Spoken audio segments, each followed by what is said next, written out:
Good evening, everyone. I would like to welcome everyone to our January 24th, 2023 Board of Education meeting. We are calling the meeting to order at 7:03 p.m. And if everyone could please stand for the Pledge of Allegiance.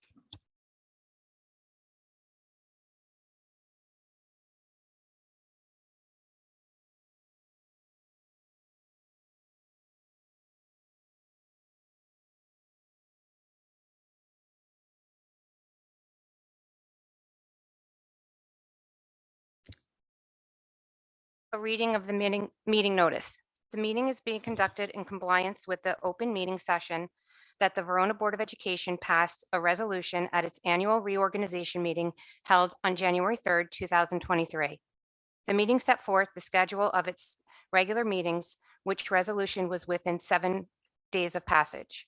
The schedule was sent to the Verona Cedar Grove Times, the Star Ledger, the Township of Verona, and the VEA. Postings of this meeting set forth the time and location, and agenda were posted on the Verona Board of Education at the Verona Board of Education office and on the Verona Public Schools District website. Copies of tonight's agenda and resolutions have been made available to the public and the press. Mr. Cruz, if you can please call attendance. Sure. Mr. Walker, Present. Mrs. Prisco, Present.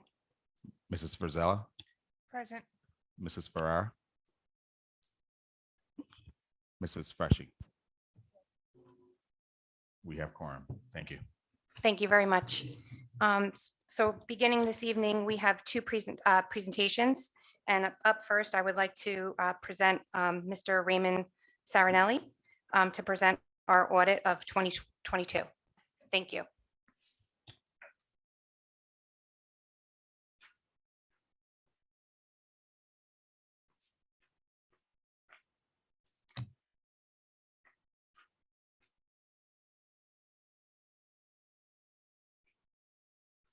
Yeah.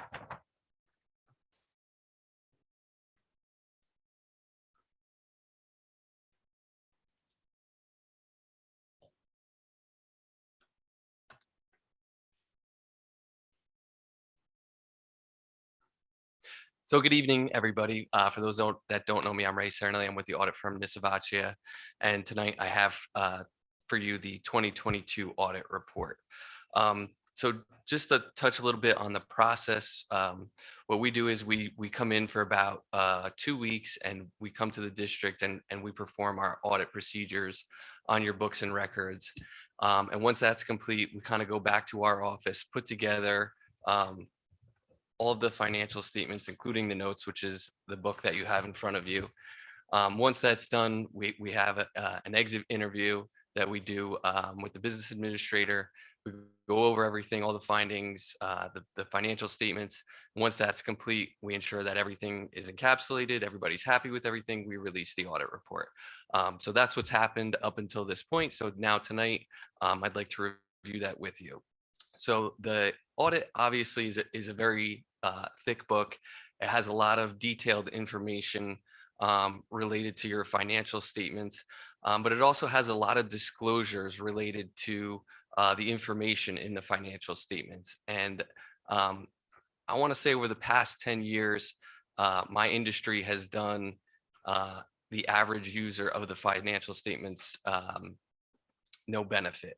There's a lot of complicated disclosures in here, particularly related to pensions, which are very complicated, high-level accounting disclosures that really don't benefit you as a board, right? You're focused on what your budget is, how things operate during the year, and the results of those operations.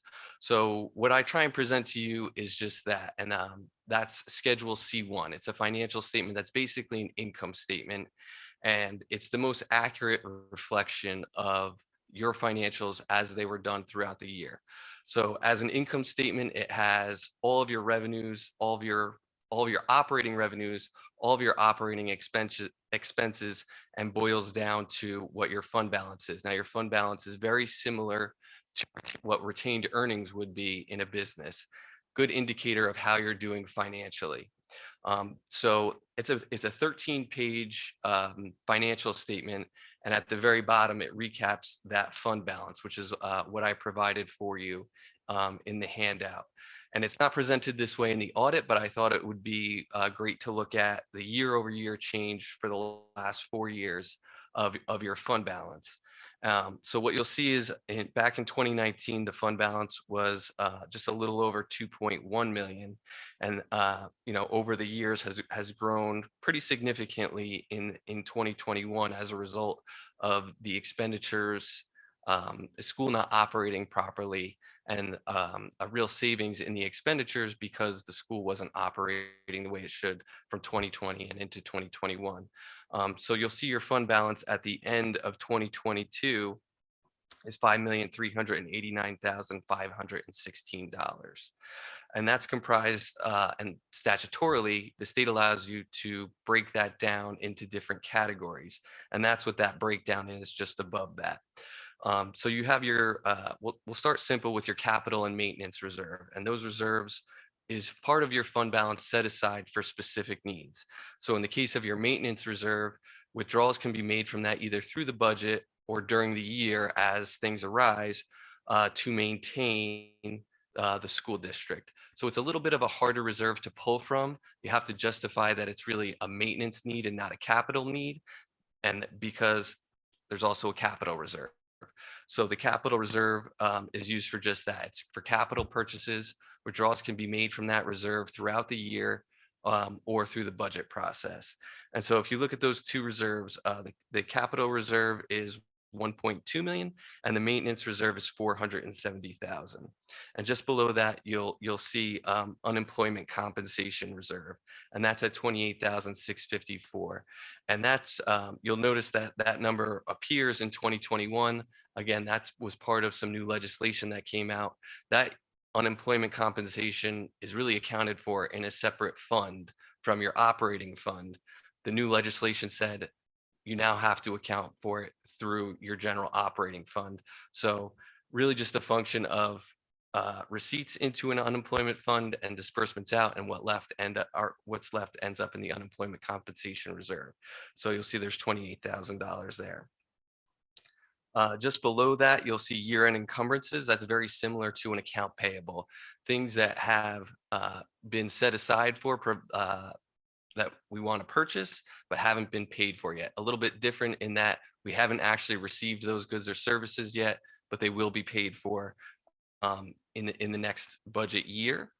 So those funds are set aside as part of your fund balance to be used in the next subsequent year.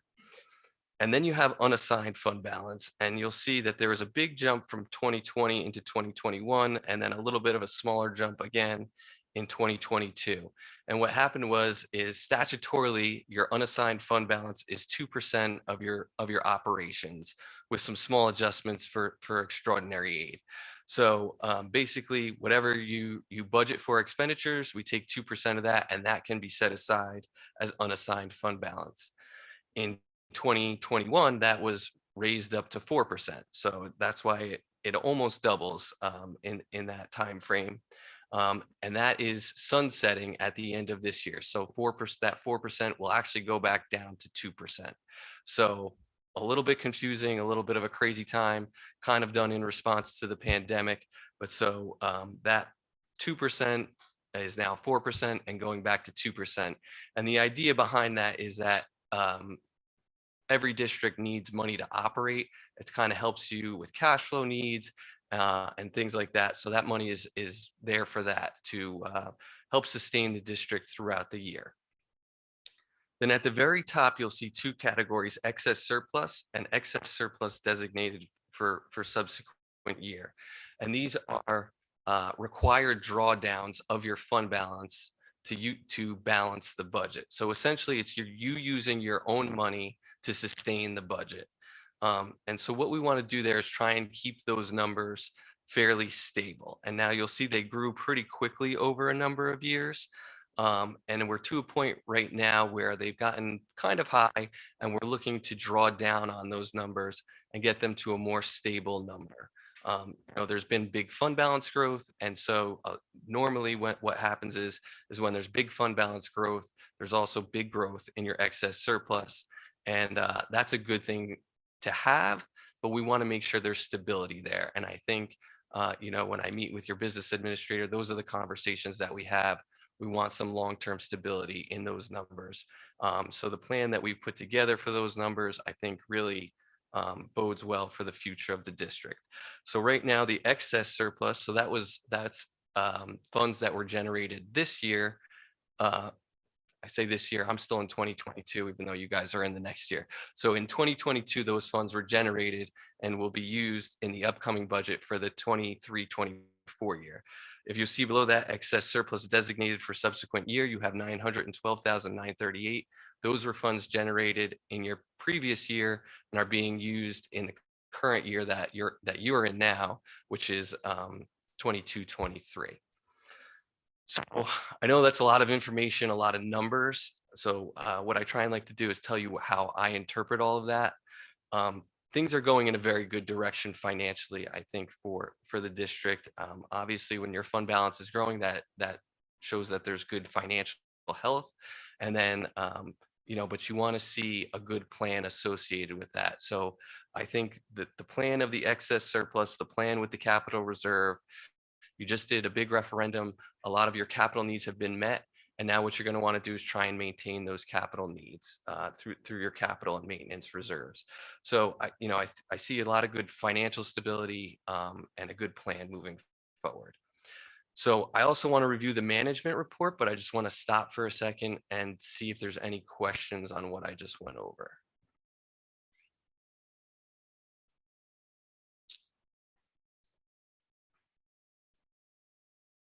Okay. So one other thing, actually, before I get to the management report, I just took a look at your special revenue fund. So your special revenue fund is where your federal and state grants operate through. So when you get federal aid, it comes in there and gets expended from there. And I did a quick comparison to when I started with the district, which was 3 years ago. The state aid you received was 128,000, and in the current year was 181,000. The big difference that you see is in your federal aid. So federal aid 3 years ago was 736,000, and this year was 1,760,000. So in just 3 years, your federal aid moving through the district is $1 million higher. So that number will probably taper off now that some of the COVID funding has come through the district. A lot of it is ESSER, yep. So, but just think of that from a perspective of what your district was able to accomplish through $1 million additional dollars running through your business office, your curriculum, your special education teachers, everybody working to utilize that money in a way that benefits the district. What a big difference, right? You have to handle $1 million additional dollars than just a few years ago.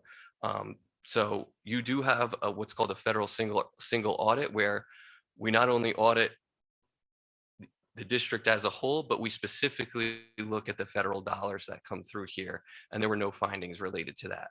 So you received $1 million additional dollars and did it right, at least from my perspective.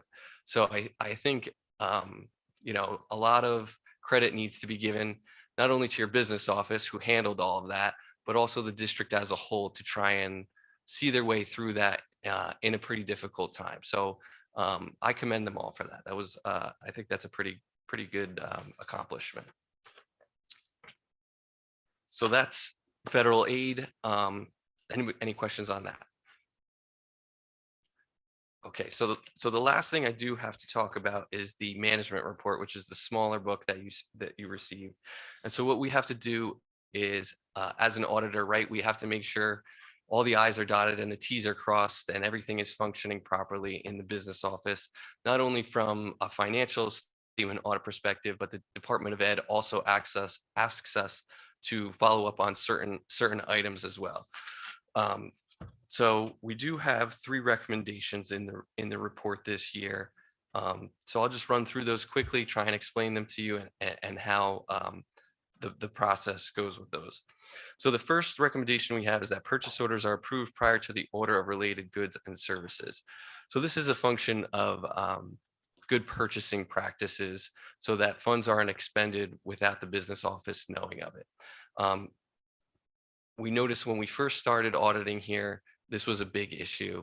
Last year, there was a big improvement, and really towards the end of the year after we did our report, it really improved tremendously. So I know the business office really is working hard at correcting the issue. And we see things like this all the time where issues come up and they're prevalent. It takes a lot to correct an issue like this where it's a big issue and to whittle it down. So trending in a good direction. I'm very confident that it won't be in the report next year. So because we've continued to see improvement throughout our time here. The next recommendation is that the proprietary funds be properly reconciled and recorded through the district's accounting systems.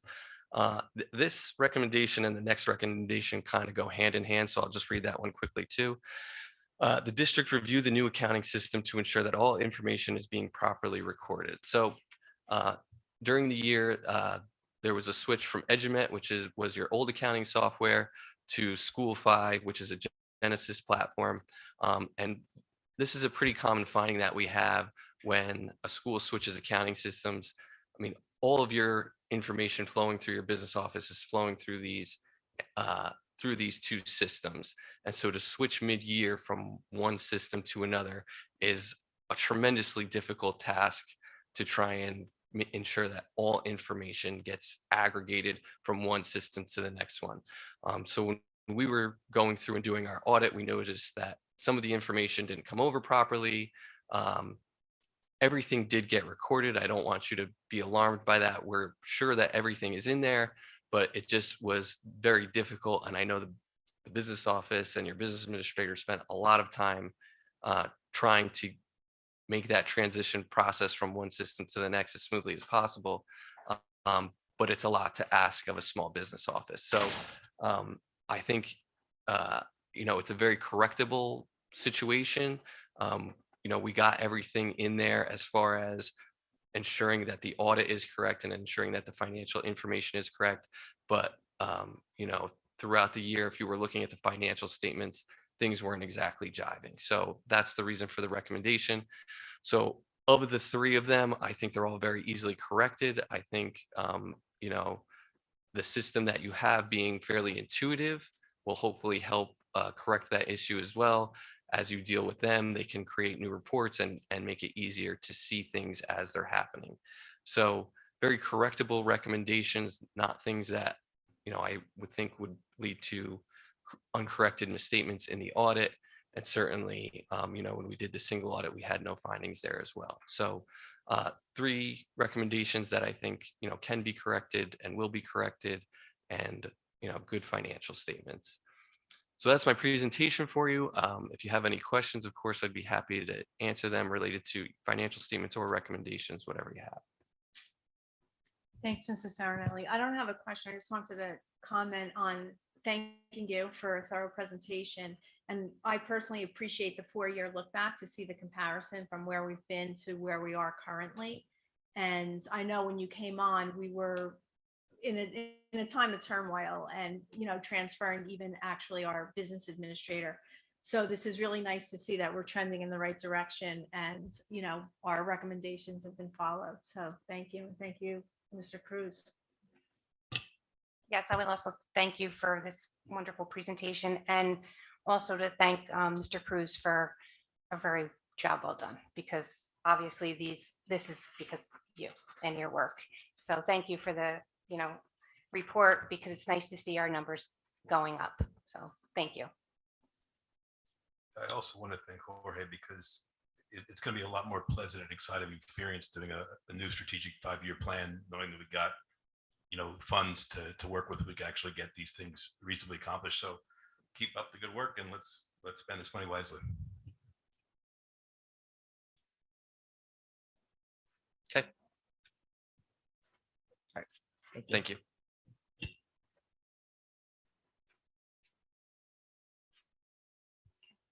Next on the agenda for presentation is Charlene Peterson for our ethics training. Ms. Peterson, thank you for joining us tonight. Thank you. It is my pleasure. So you can tell you've been doing this a while when you start seeing the next generation. His dad was the auditor when I was on the board. So I was so excited when I saw the name. I'm like, oh, great, we can reconnect. And then I see this young person walk in, right?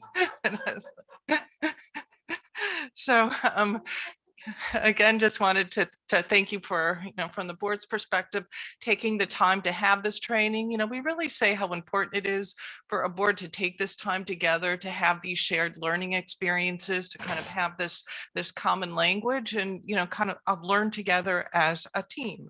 So I'm going to take you through ethics. And please feel free to stop at any time, jump in at any time if you have any questions. So kind of really wanted to just start out, just kind of from the perspective of a lot of times when we are training, especially members that are so new, sometimes they haven't even been seated yet, and we start kind of introducing them to the concept of ethics. A lot of times, we hear, it sounds like you're always telling me what I can't do, instead of really looking at this from the perspective of how can we do the job, that we are here to do in a way that, is respectful and meaningful, and, thinking about the fact that, this is an honor and a privilege to be a board member and to represent their community. So what kind of standards can we help hold ourselves accountable to? So really kind of looking at ethics more from that perspective. So having said that, then kind of what the whole basis of the ethics is based on the School Ethics Act. And that's really what guides our conduct. And essentially, as we sit here and, see ourselves at the board table and we know the amount of time that goes into this work, a lot of times I hear board members talk about themselves as volunteers instead of really recognizing that it's extremely different to be an elected public official and the responsibilities that come along with being an elected public official. And those responsibilities are to hold the respect and the confidence of the people that elected you, but then also looking at our conduct and saying that we have to make sure that we avoid conduct that's in violation of the public trust. And then we're even held again to even a higher standard of saying, even if you didn't do anything wrong, but it creates a justifiable impression or, looks like it could reasonably perceived as such by the public, that again, that's the standard that we're held to. So really recognizing then that responsibility that we do have to the public in this position. So as we look at the School Ethics Act, there's many components about it. So I'm going to go through some of these, looking at the School Ethics Commission, conflicts of interest, the Code of Ethics, mandatory training, and our disclosure statements. And just kind of wanted to separate or emphasize that some of them only apply to board members only. And that would be the Code of Ethics itself and the mandatory training. The conflicts of interest and the disclosure statements, while they also apply to board members, are also applicable to some school administrators. So having said that, wanted to talk about then, okay, who is that body that oversees the School Ethics Act? Because a lot of times people think it's New Jersey school boards and will sometimes call me to tell me what one of their board members did wrong. And I'm like, sorry, we're not the board police. We're just here to help you. So want to, kind of make clear who is the group then that provides that oversight, and it is the School Ethics Commission. So they are a 9-member board appointed by the governor for a 3-year term with no more than 5 from any one political party. It's two board members, 2 school administrators, and I always think it's interesting that the majority, 5, are non-school officials. So that group then meets once a month, almost similar to the way your board does. So kind of what the main work that this group does is really looks at kind of 2 things each month, kind of looks at advisory opinions or requests that they get. So what that means is that you as a school official, if you're not sure if something might be a violation or might be a conflict of interest, you can ask the School Ethics Commission to rule on it and say, okay, if this were to happen, how would you, consider that? So the important part is that it's how, you're asking before it happened. And then if they think that the rest of us would benefit from that guidance, 6 of them can vote to make it public. So usually one of the good examples I use of this is that there was a board not that long ago that had a high school senior elected to the board. So here he was 18 years old, still in high school, and gets ready to be sworn into the board in January. So before he was even getting on the board, the other board members were like, well, like, what's going to happen if we have to talk about one of his teachers or talk about one of his friends or one of the classes that he would be in? And they had a whole, questions where there might be considerable, conflicts. So we asked for an advisory opinion from the School Ethics Commission, and they essentially came back and said, well, we're not going to treat this board member any differently than we would the rest of you. Whatever would be a conflict for anyone else would be a conflict for this person. It wouldn't be any different. So, only a school official can ask for an advisory opinion because it's about your potential conduct. They also will consider ethics complaints. So anyone can essentially file a complaint against, if a board member, if they think that something, untoward took place. So it can be a member of the public, it can be a staff member, it can be another board member. The only group it can't be is it can't be the Verona board as a body cannot file ethics complaints, but individual board members can. So then they would also then hear and roll on those. So one of the things that the School Ethics Commission has tried to kind of make us aware of is, and I know many times as I go around, I will always hear, well, filing ethics charges, or that's not ethical, or that doesn't look right, or it's so kind of the School Ethics Commission came out and said, okay, folks, like this isn't we're not considering things that people just don't like or that are sour grapes or breaking up an argument or anything. That the board members are held to professional standards.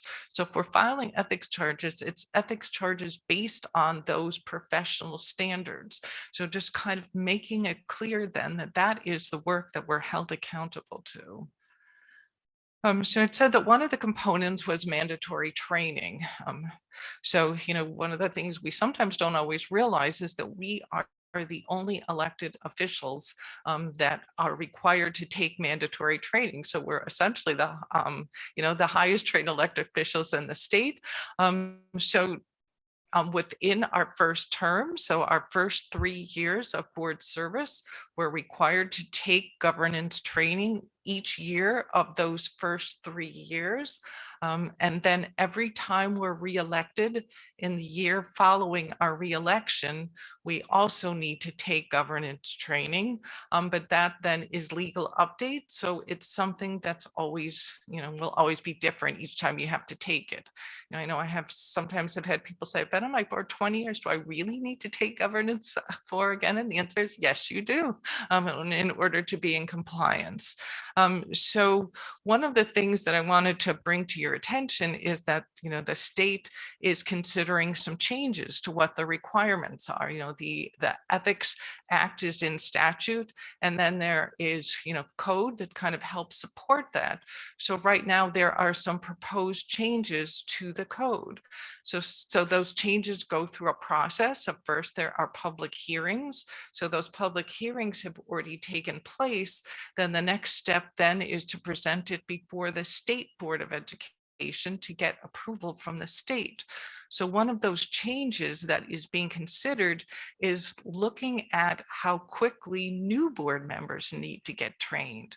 Right now, you have the ability to wait until the end of the year. So when you get sworn in at the beginning of January, you have until December 31st to complete your training.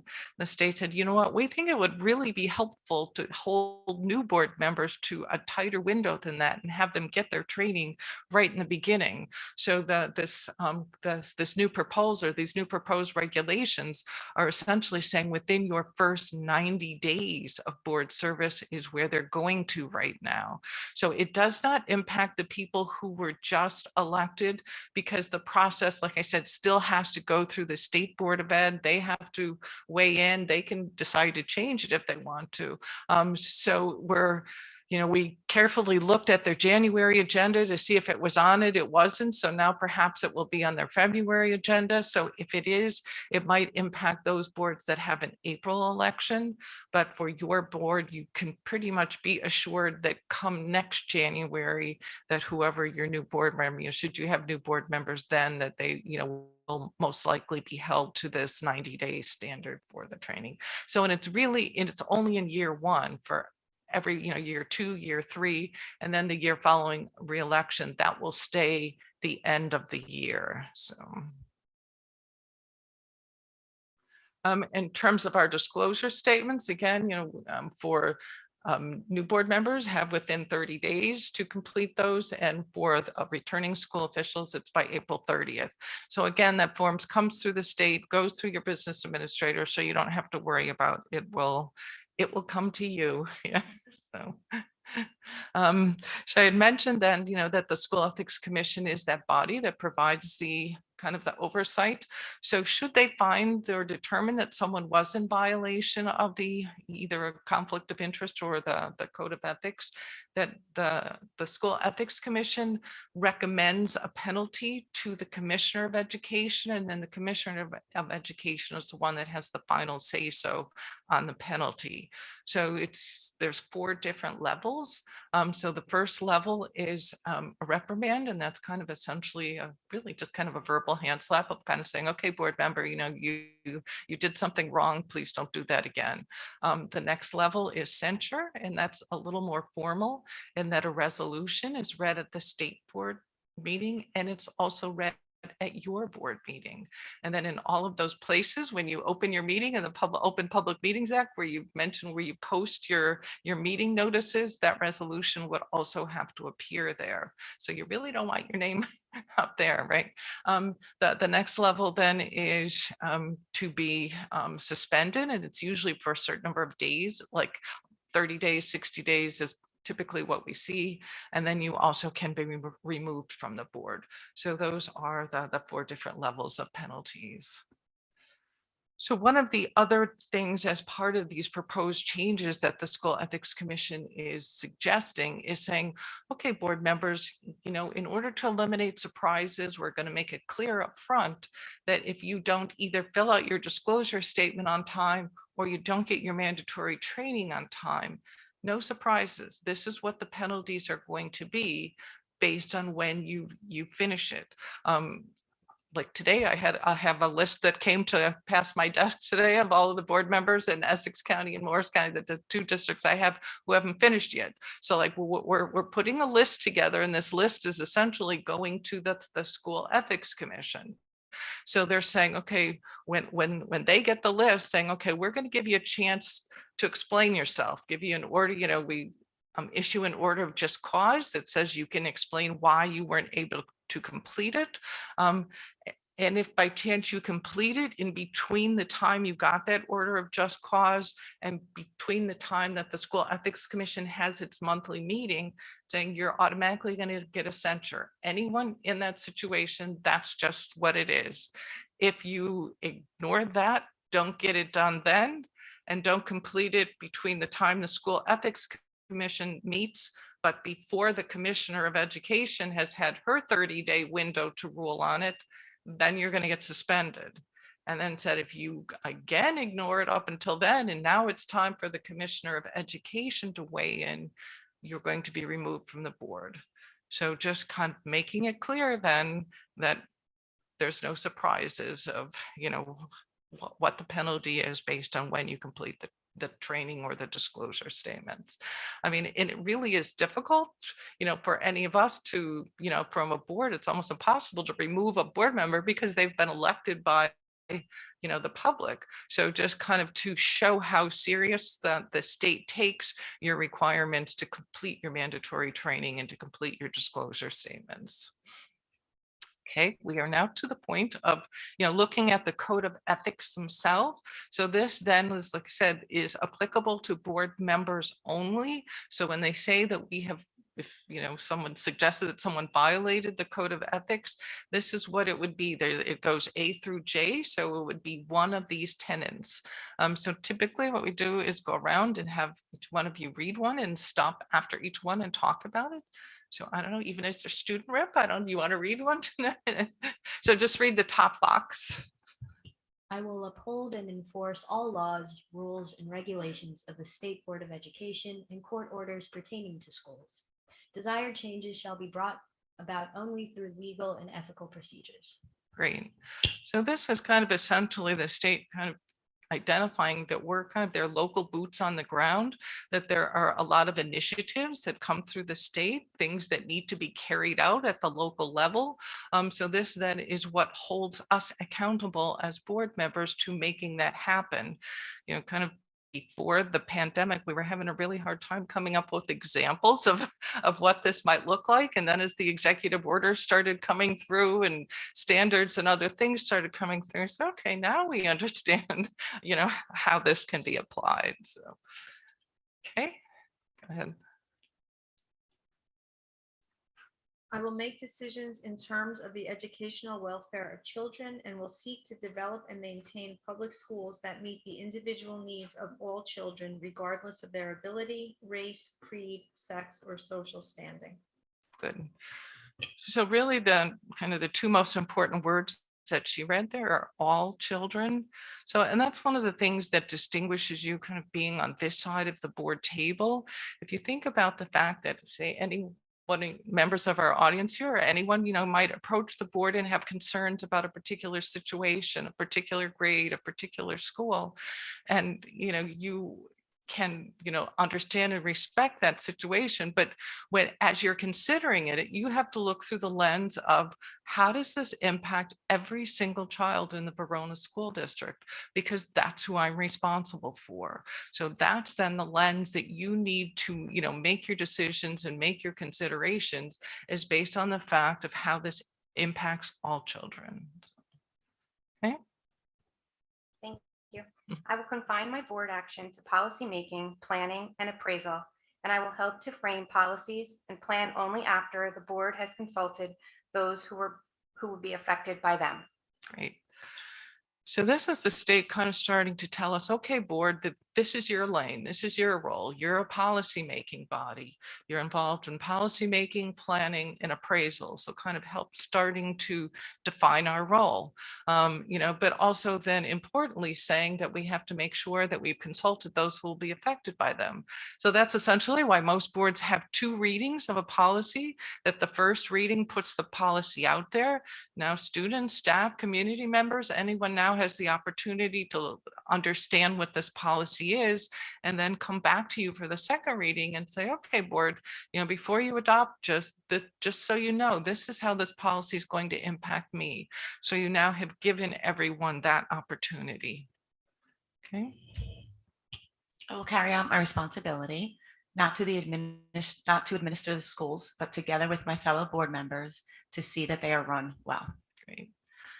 So again, for those of you that take New Jersey School Board's training, this is pretty much our mantra, right? That we try and continue to just kind of keep that message going as board members, that we don't run the schools, that we make sure that they're well run.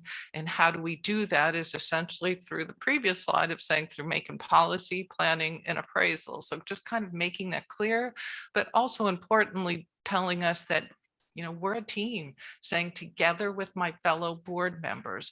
So recognizing that as we sit here at this board table and look around and say, okay, this is my team. If I'm going to make a difference, the way I'm going to make a difference is by making this be a stronger team. So how can I help this team stay focused on student achievement and do the work that needs to happen here? I will recognize that authority rests with the Board of Education and will make no personal promises nor take any private action that may compromise the board. Great, thank you.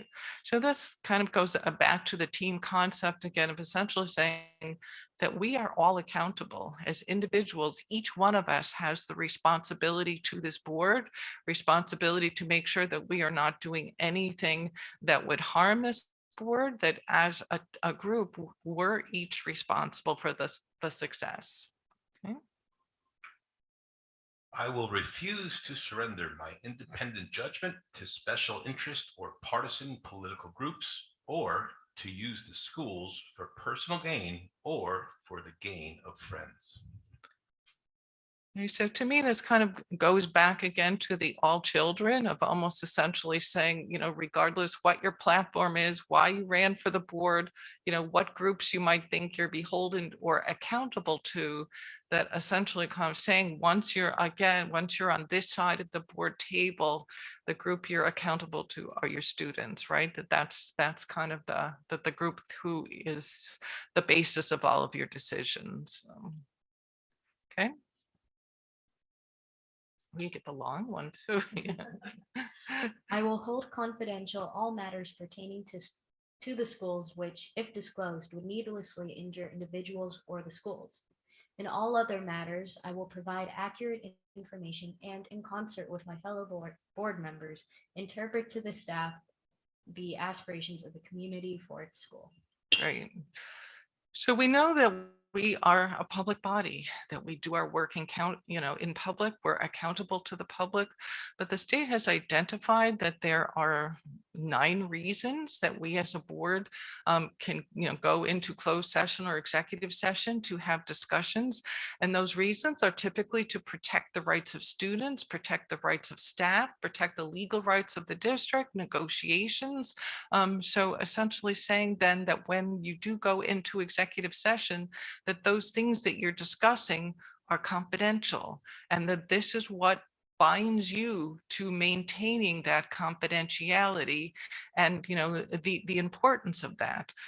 In one of the cases last year, there was a board member who divulged some information about a student to the members, to someone in his family went on social media and posted something, and that this came back and it really hurt the student. Like, it was something that was really something that you wouldn't want out there. So you don't really recognize sometimes how careful you have to be, the sensitivity of the information that sometimes you have, and the importance of maintaining that confidentiality. One of the things the state has also said is, hey, board members, we recognize that in order for you to do your job effectively, and in order for you to cast and inform votes, you have access to a lot of information. So because of that, there's an expectation, or a reasonable member of the public could conclude then that if you're going to say something about the school district, that must be true, right? Based on all the information that you have. So again, this is what is holding you accountable then to making sure then that you are only providing accurate information. Okay. I will vote to appoint the best qualified personnel available after consideration of the recommendation of the Chief Administrative Officer. Okay. So this kind of helps clarify again our role in this area. I know sometimes there is the thought perhaps that the board can hire and the board can fire. This is essentially clarifying that that's not the board's role, that the board's role is just to approve or disapprove the recommendation of the superintendent. And then the state even goes so far as to say that you can't disapprove for arbitrary and capricious reasons. So kind of effectively saying that as a district, you have a comprehensive hiring process in place, that someone has been well vetted before they are coming before the board. So just kind of acknowledging that process, and that, like I say, that the board's role is just in the approval or disapproval and not in actually making the recommendation of the person. Okay. I will support and protect school personnel in proper performance of their duties. Right. So this is becoming more of an issue with social media. So kind of acknowledging that we're held accountable to that, not only while we're sitting at the board table here, but in one of the cases last year, there was a board member who had a blog. And for whatever reason, one of the favorite topics on his blog was one of the teachers in the district, and continued to question and challenge and say, why did we ever give this person tenure? I can't believe we pay them this much money, and was post. So finally the teacher had enough, right? And so again, acknowledging that even though like I said, it's beyond just sitting here at the board table, that we are held accountable to these tenets of the School Ethics Act all the time in everything that we do. I once had a board member say, Shirley, I sometimes feel like I have a hand tied behind my back. I said, well, in a way you kind of do, but that's really kind of the responsibility of being an elected public official. And that's what your responsibility is to the public that you serve. So, okay. I will refer all complaints to the Chief Administrative Officer and will act on the complaints at public meetings only after failure of an administrative solution. Great. So this kind of helps define from a board's perspective when we can get involved in situations, recognizing that a lot of times people may want to approach us about things that perhaps are either going well or going wrong, and looking for the board to help get involved. So this is making it clear that we cannot get involved, it says, until after failure of an administrative solution.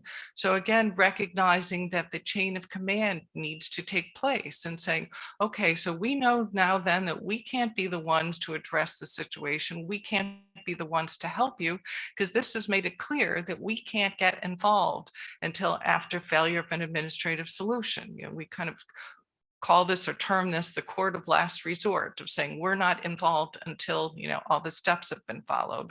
So ideally, how you can help someone is by kind of letting them know the chain of command. And if they approach you with something, you typically will take whatever is closest to the issue. So it's something going on in a particular classroom. Well, have you talked to the teacher? Like helping them understand what the chain of command is, as opposed to recognizing that it's your responsibility to fix the situation or address the situation.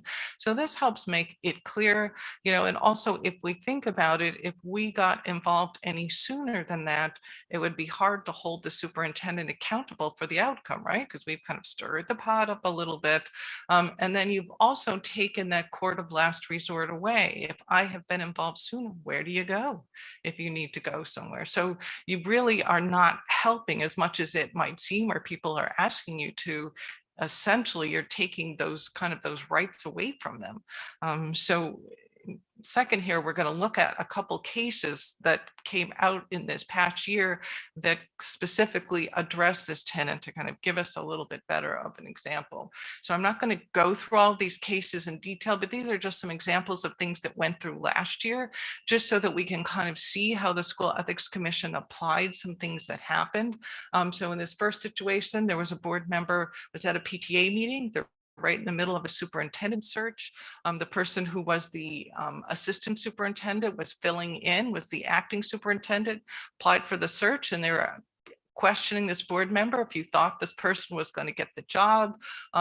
So that would usually be a confidential matter, right? So ideally the appropriate thing would be, I'm sorry, I can't talk about this. But instead this person talked away.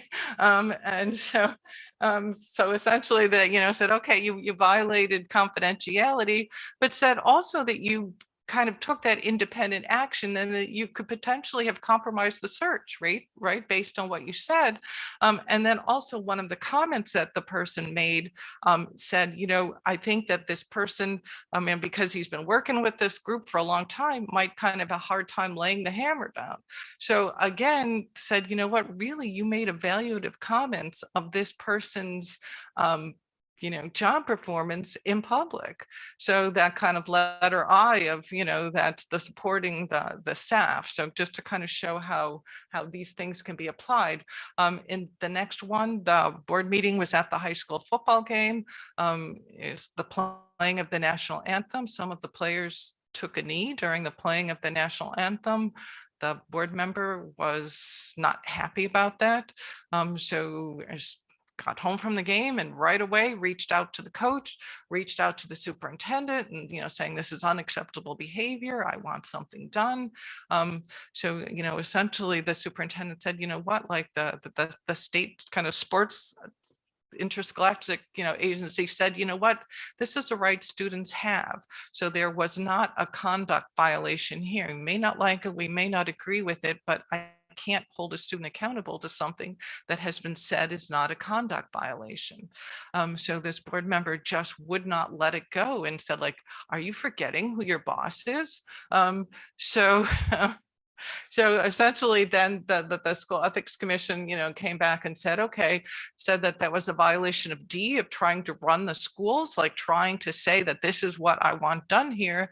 And then also J, of saying that through these demands and, wanting an investigation done that was trying to get involved in the situation before failure of an administrative solution. So just kind of helping make that clear. In this next one, it was kind of during the time when the district was talking about going back into in person 5 days a week, kind of after COVID. So one of the staff members came to the microphone, expressed their concern, health and safety concerns about doing that.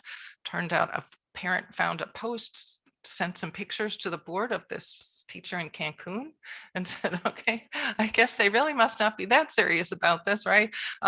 So the board member then, a board member responded to the parents' email that they sent and, said, I agree with you, like the superintendent really needs to take some action and do things here. So again, they said that by this board member responding to this parent while an investigation was still ongoing, that again, that independent action could compromise the board. And then again, said that the member, by responding to the parent email, acted on the complaint at a time and place other than a public meeting and prior to the failure of an administrative solution. So again, as much as sometimes, you may get emails, you may get communication from the community or parents, this making it clear then just kind of what our role is in this process. So then separate from the code of ethics, which I said applies to all board members, is also conflicts of interest. So that means that there may be times when we may have to recuse ourselves, and the state says from on any and all matters having to do with our conflict. So it typically would be if there is money involved or a relative involved, and saying then you would need to recuse yourself. And so one of the things that the state has kind of added or expanded is that said, okay, within certain relatives, but also what's important to us is in letter B, if we think that there is some kind of an unwarranted privilege or advantage going to someone else because you are on the board and they don't meet this particular definition that we have of, say, a relative, that we're going to apply the term others. And like last year, there was somebody who that was found guilty and it had something to do with their cousin. When we look at the definition, cousin's not on there. So we said, we don't care that it didn't meet the definition. What we care about is that you used your position to give some kind of an unwarranted privilege to this person. So let you know that we are not going to be limited just by that definition. We're going to apply the term other if the definition doesn't fit, because we're more concerned about that unwarranted privilege or advantage. So this is the definitions of like immediate family member and relative. And this is as part of those regulations are changing about like the 90-day training. The state is also suggesting changes to its definitions of like for immediate family member, right now it's spouse or dependent child residing in the same household. So really in that definition, it's just expanding and saying, okay, maybe we need something a little more inclusive than just spouse, and saying civil union partner, domestic partner. So expanding that definition. And then in terms of relative, so the School Ethics Commission's definition has always been, spouse, child, parent, or sibling, but we know that we all have a nepotism policy. And in our nepotism policy is a much bigger, broader definition of a relative. And it's not only related to you, but also related to your spouse or partner. And so the School Ethics Commission has been applying that definition to its findings, saying, okay, we know we have our definition, but we are applying this one because we know you all have nepotism policies. So instead of there being these two different definitions, we're just going to change our definition to match the definition in the nepotism policy so that we're all working off of the same definition of a relative. So then, where that becomes important then is starting to identify what conflicts might be.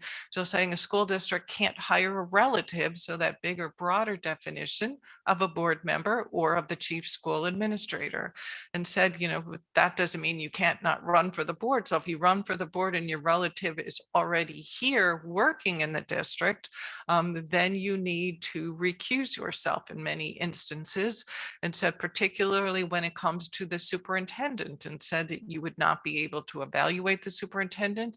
You would not be able to take part in any discussions about that. You wouldn't, and not any staff member that would be in the chain of command between your relative and the superintendent. And for those districts that would have a superintendent search going on, said couldn't take part in that. And in one of the advisory opinions, even went so far as to say, not only can you not be part of it, you can't have any feedback on what the ad looks like, who the search firm is, like really just said, when we say you have to stay out of it, you have to stay out of all of it. So just kind of making that clear. It also becomes a factor when the district is doing negotiations.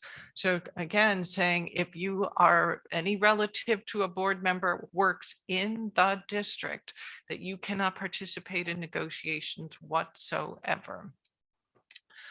If say you, your spouse or dependent child residing in the same household, if you, let's say you're a teacher on the board and you work in another district, essentially saying that you have to stay out of the negotiations while the board is negotiating with the bargaining unit, you can't be part of it.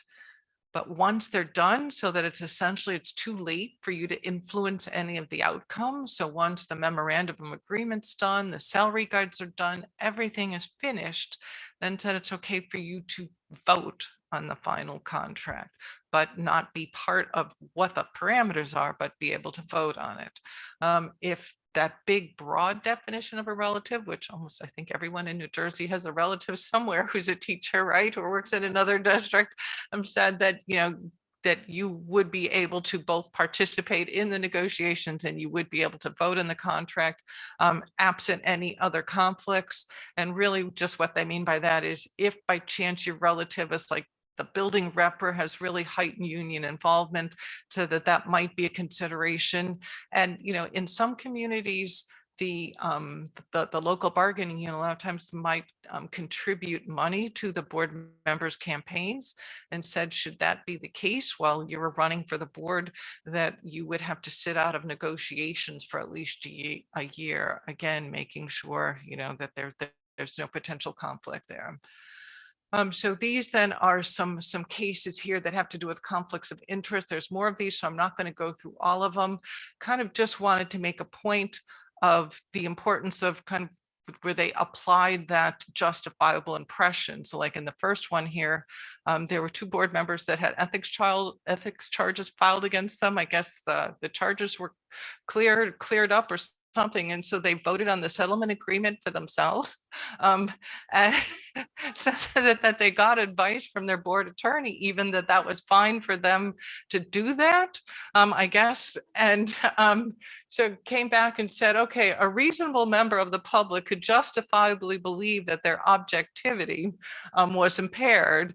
And then also, kind of this is the first time I've seen that, of saying, and that legal advice is not a defense, that they took that into consideration when looking at the penalty. Then in this next one was a board member that was part of an OPA request. The board went into executive session to talk about this OPA request. From the board members' perspective, they're like, well, we were just talking about factual things like dates and things, but not anything specific to the case. And the School Ethics Commission again said, a reasonable member of the public could assume that if you're part of this and you're going into executive session, that you could potentially have a conflict. So somewhere there in the middle, there's a line here that I think is kind of really powerful that says recusal from any and all discussion and board action is resolute when a school official has a conflict of interest in a matter. So again, just kind of making that clear what our responsibility is. These again are just a few others with kind of relationship conflicts of interest. This one I actually was in a board last week where a board member was in this situation where they said, I work in another district.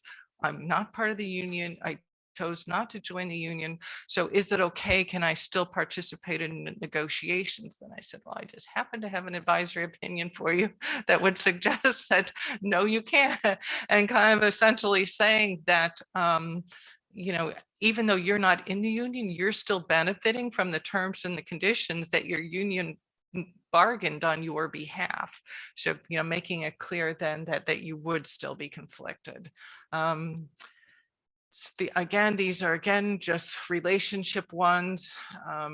And then the last one here were like 4 different instances where board members either worked for organizations or nonprofits or something where it might be perceived, you know, in some way was related to the district, and saying, okay, so having these positions might not be a conflict per se.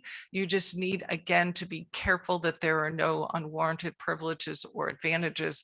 The last one, there was a board member that was started during the pandemic, started a nonprofit to help some of the families in the community. And I thought it was interesting that one of the things that the last one, the School Ethics Commission had said that they would violate the act if they were to directly solicit financial contributions, donations, or supplies from district families. And so while it sounded like it was a good thing, just kind of saying, okay, board, like we expect you to kind of maintain that 30,000-foot view of the district and kind of maintain those separate relationships. And it would be hard for you to do that if you were intimately involved with staff or, you know, community in a different level, or if people might feel compelled that they have to volunteer or do things because you're a board member. So just kind of making sure that we're always keeping that separate. So with that, you know, kind of comes back to then volunteering in the schools and recognizing that, you know, for many board members, a lot of times that's kind of how a lot of times you get your start kind of getting involved. So what the School Ethics Commission has said, you know, this kind of started, there was a board member whose wife worked in the district and she was responsible for the school plays. So when you think about all the time that's spent preparing for a play and all the rehearsals and the time spent with students and staff, and there's a budget, and so, you know, it came back that yes, that they would find that to be a violation, again, because of those reasons, and said we essentially look at 2 different things. What is the degree of involvement you have with students and staff? How often are you in the building? How often are you around everyone? And what's the degree of authority to both give and receive directions from staff and students? And then are you using any of the district's money? So, you know, the School Ethics Commission in its opinion came back and said, you know, like, we don't want to discourage volunteerism, just need to think about how you do it. And said, you know, like things like, and they gave examples of chaperoning a field trip, coming in and reading on Dr. Seuss Day, said, you know what, those things are all fine. And even said, you know, that there are a lot of organizations that may meet in the school. You know, like say the rec department may use your gyms, and saying, okay, you know what, it's okay if you're a coach for the rec department team, they kind of have their own budget and their own bylaws and their own, but you could not be a volunteer coach for the schools team. So kind of separating it like that. But then one of the other things is kind of then what's our degree of involvement, again, for those conflicts of, you know, should there be positions that the superintendent is hiring for, and what can the board's degree of involvement be in that? So essentially the School Ethics Commission said, okay, board, you know, we've pretty much made it clear you only have one employee, and that's the superintendent. So board involvement in positions other than that, other than the superintendent, is discouraged, but said, you know what, we recognize that while we said it was the superintendent's responsibility to hire, the superintendent may want to carry out that responsibility by putting a committee together that might have some stakeholders and have some staff and parents and maybe a couple board members. And said, if that's the case, the important part is that it is the superintendent saying, okay, board, I would like to have some board representation, and not the board saying to the superintendent, you will have some board representation, kind of separating those 2 and saying, should that be the case that the superintendent does want some board representation, making sure that it wouldn't be more than 1 or 2 board members, coordinated by the superintendent, board's participation's limited, again, with the understanding that that final recommendation is the sole responsibility of the superintendent. So the other thing that I wanted to touch on a little bit too is social media, that we have received a little bit of updated guidance from the state on social media. The guidance we used to have was from 2007, when there wasn't even social media. But there was a board member who wrote a letter to the editor. And so they said, okay, essentially that same concept applies. It's someone trying to exercise their individual opinion in a public way. So said, okay, board members, we respect and recognize that you have First Amendment rights, but this is what you're held accountable to. And that is exercising those First Amendment rights in a way that is within the confines of the code of ethics. So saying, when you're using social media, that you can't divulge, that those letter A through J that we read, you can't divulge confidential information. You can't, you have to protect school personnel. You can't, take independent action. So you have to consider all of those things. And then said that it's also important that you have a disclaimer that says, okay, this is me, this is my, I'm a member of the Verona Board of Education, but this is me expressing my own personal opinion. I'm not speaking on behalf of the board. I'm not authorized to speak on behalf of the board. But the other thing that has come out and said, okay, now these days that the disclaimer is no longer enough, and said that content matters, that you have to be able to back up the disclaimer. Like, I can't say that this is me, it's my own personal opinion, and then I go ahead and post and talk about things that are, about what I'm doing as a board member.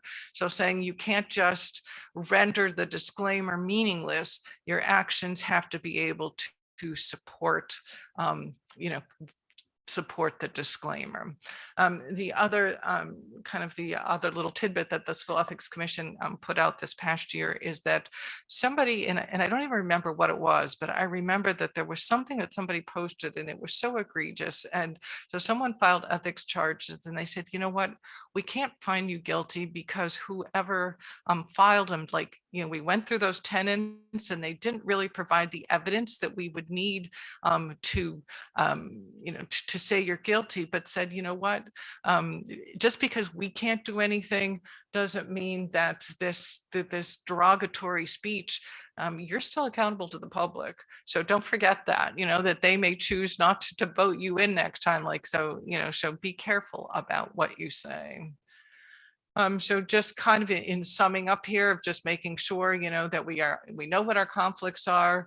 One of the things the School Ethics Commissioner said, just because you don't know about a conflict or don't know about something isn't, an excuse. So recognizing, so New Jersey school boards, every Wednesday, we put out school board notes. So if there are any new things that come across our updates, that you would find it there. And then, a lot of things that happen are subject to interpretation. So making sure then that you would consult your board attorney as the person that would help you understand that interpretation. And then really kind of wanted to close with, again, something that I thought was really kind of relevant or helpful. And that's looking at our role, through the lens of kindness and respect, and, kind of saying that, said that all board members should be treated and should always treat other members of the board with decency, respect, and kindness, and just kind of the importance of setting that example to our students. So that was, and these are just some of the links to the cases for you. So that was all that I had, unless you have any questions or anything for me. Yeah. Good. Good. Thank you. Yeah, Okay. thank you very much, Charlene, for coming out and always giving such a thorough presentation. I think after year and year, and after going to so many trainings, it's starting, it's all like, It's starting. yeah. So, does anyone have any questions? Okay, well, my husband said tonight's Taco Tuesday, so. Thank you for coming out. Okay. Thank you. Sure. Mrs. Quagliata, can you just come up to the podium if you don't mind? Thank you, just so we could hear it.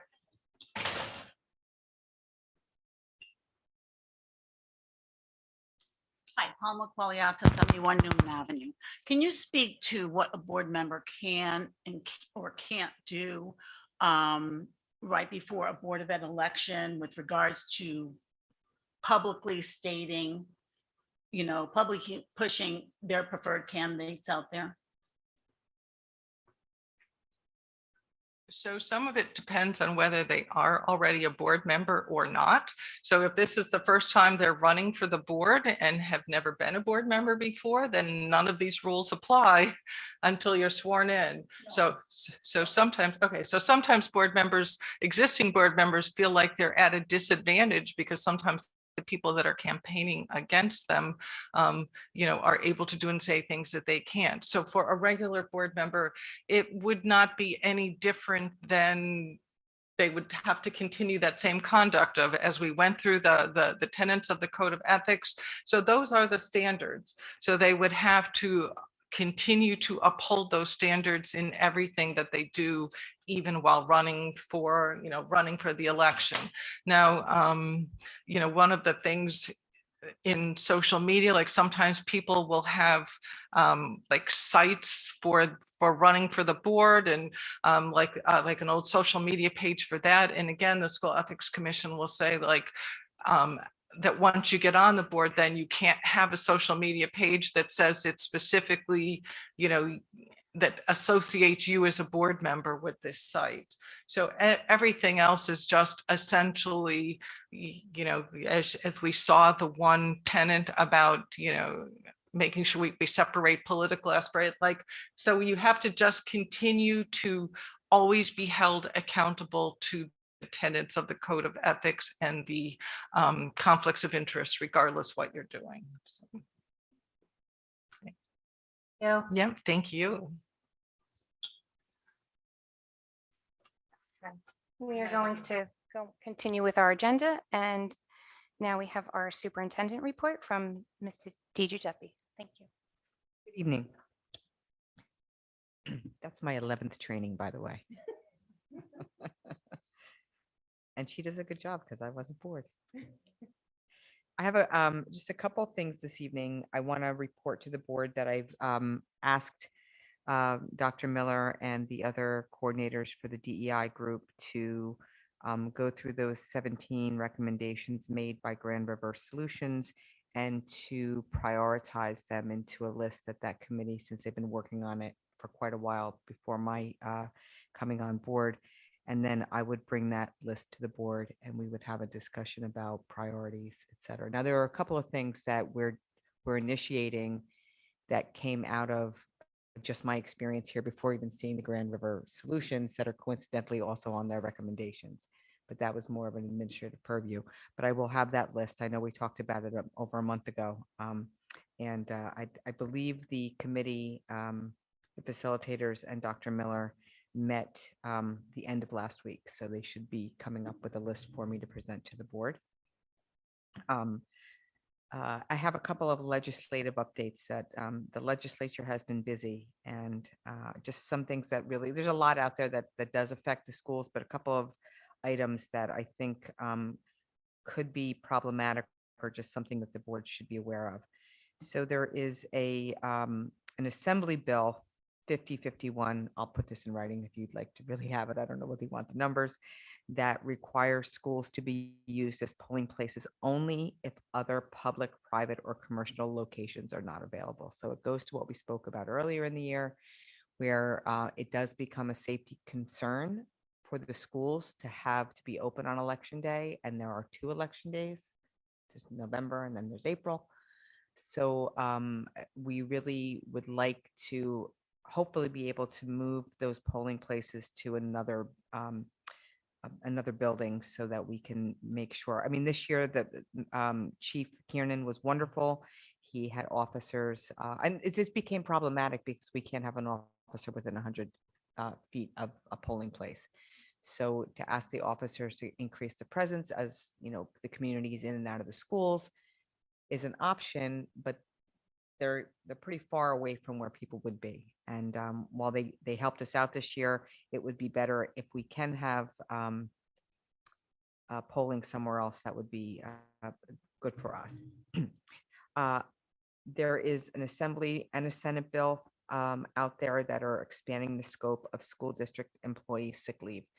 And I know Garden State Coalition of Schools, NJASA, NJPSA, the lead group, all are concerned with these two pieces of legislation proposals.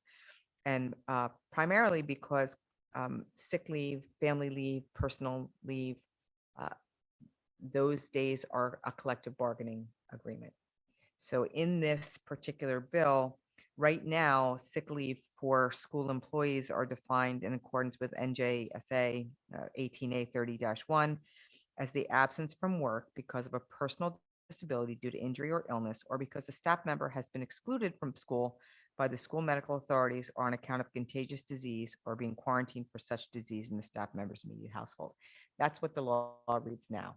The proposal would be the employee can use sick days if they are personally ill or injured for the diagnosis, care, and treatment of recovery from an employee's mental or physical illness, injury, or other adverse health condition, which I think everybody agrees that that fits into that category. For the employee to aid or care for family members, and that goes on for a whole host of family member conditions. An absence necessary due to the circumstances resulting from the employee or family member of the employee being a victim of domestic or sexual violence, where medical attention, services, psychological or other counseling, relocation, or legal services are warranted. A death of a family member for up to 7 days. To attend a child's school-related conference, meeting, function, or event. I'm trying to paraphrase. Or to place the care of a child into,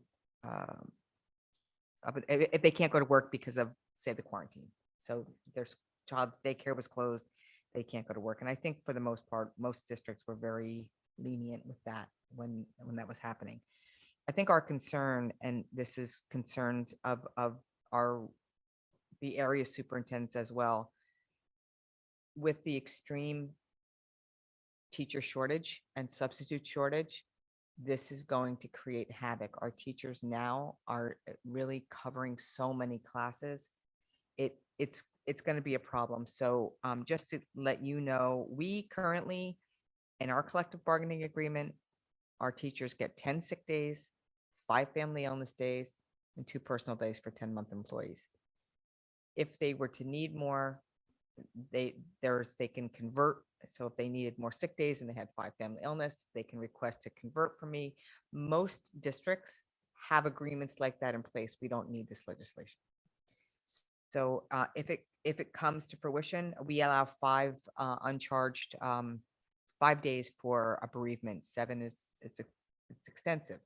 So it's just going to be problematic, I think, if this were to go through. So something that is probably more positive. There is an assembly bill, and I believe there's also an accompanying Senate bill that's going to be released, eliminating the high school exit exam, currently the NJGPA. Knowing that most of our students are going to take an SAT and ACT, any number of AP exams, and they're trying to qualify some other exit exam. They also take an end of course test in algebra and in biology, that we're really over testing, and there's some evidence that the NJGPA is not a good predictor of where they get that evidence. I don't know, because the NJGPA is only in its 2nd year, but it's very similar to the old HSPA. Another positive move on the State Department of Education, or the legislator to help the DOE, is that it is, wait a minute, they're permitting candidates that have filed for certification, but due to the slowness of the Department of Ed in processing them, if they sign an affidavit that they've met all of the requirements for teacher certification, we can hire that person. They have 90 days to get to complete that certification, or they can't work. But 90 days is at this point more than enough to get. So this would affect new teachers coming out of a program, say they required a summer class, that would be able to start in September. And that will help us hire some newer teachers. So other pieces of legislation that's going to affect our curriculum and instruction. So currently, recent legislation has already required school districts, and because they're on this list doesn't mean I don't agree with them. I'm just listing the magnitude of legislative curriculum items. 21st century themes and skills, consent for physical contact, mental health, New Jersey Safe Haven Infant Protection Act, sexting, sexual abuse and assault, awareness and prevention, accident and fire prevention, breast self-exam, bullying prevention, CPR, AED instruction, cancer awareness, domestic violence, drugs, alcohol, tobacco, other controlled substances and anabolic steroids, gang violence prevention, Lyme disease prevention, organ donation, abstinence, sexual assault prevention, suicide prevention, Amistad education, Holocaust genocide education, LGBTQ and disabilities education, Asian American and Pacific Islander history. And now they are proposing that we have to provide instruction on the labor movement and on grief. So it becomes overly cumbersome when the legislature legislates what teachers should be teaching. And the Department of Education has a lot of professionals that can determine that. So my opinion. And then lastly, I think this one is also a dangerous one. We currently have the opportunity for a non-tenured staff member who is not renewed to file what's called a Donaldson hearing. It's based on a court case, Donaldson versus a school district. And the Donaldson hearing right now is an informal hearing before the Board of Education for a non-tenured teacher who is not renewed to make a case to the board that the superintendent got it wrong and that they should be offered employment. It's really the only case where a board can offer an employment to a staff member when the superintendent has not recommended it. Those hearings can take place in public or private. Generally take place in private, although I have been involved and watched and seen public Donaldson hearings, and they're never pretty. There is legislation pending approval that would take the Donaldson hearing from an informal hearing before the board and turn it into a legal hearing, requiring boards of education to pay the board attorney to prepare for the hearing, including discovery, to attend the hearing. And it also allows for the non-tenured staff member or their, if they choose to have an attorney or NJEA rep, to examine and cross-examine district staff. It then requires the Board of Education to produce a detailed report of the findings. So it takes the Donaldson hearing to another level. And the point of 4 years of non-tenured is that you have an opportunity to make a decision about a non-tenured staff member.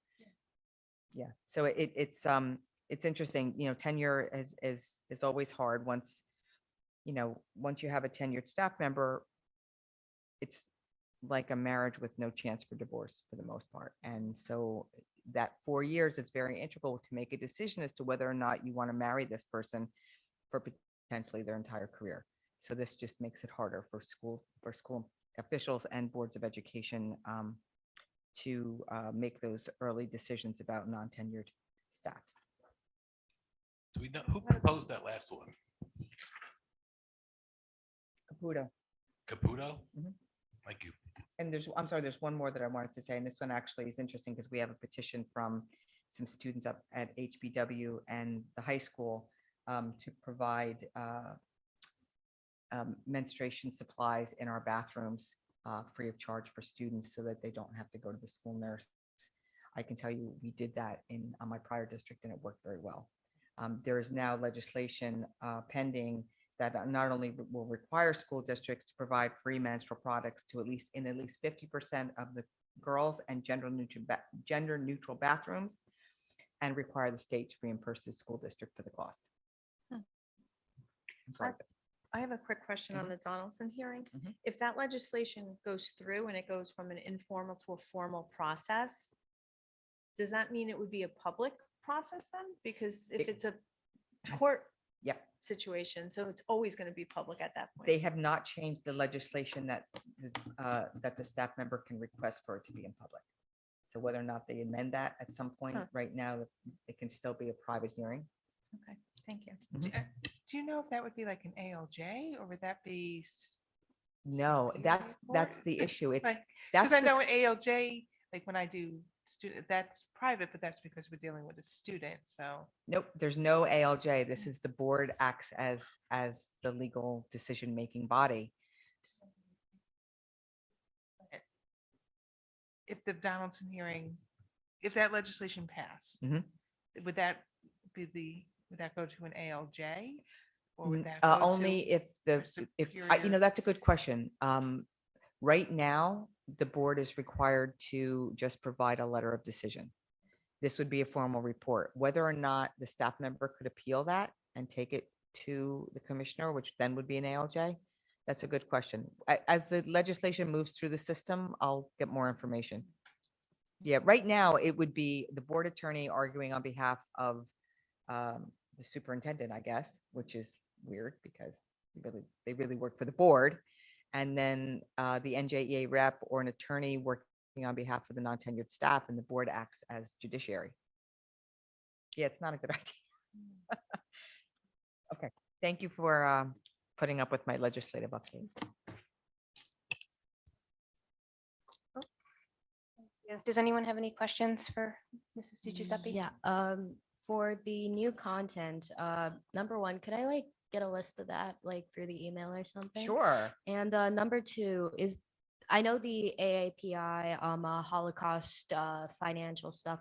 I know that that's already in law, but the rest of it, especially as it pertains to health classes, where's that in the legislative process right now? They're all, everything I listed with the exception of grief and labor movement are already have been legislated. They're Oh. already in code.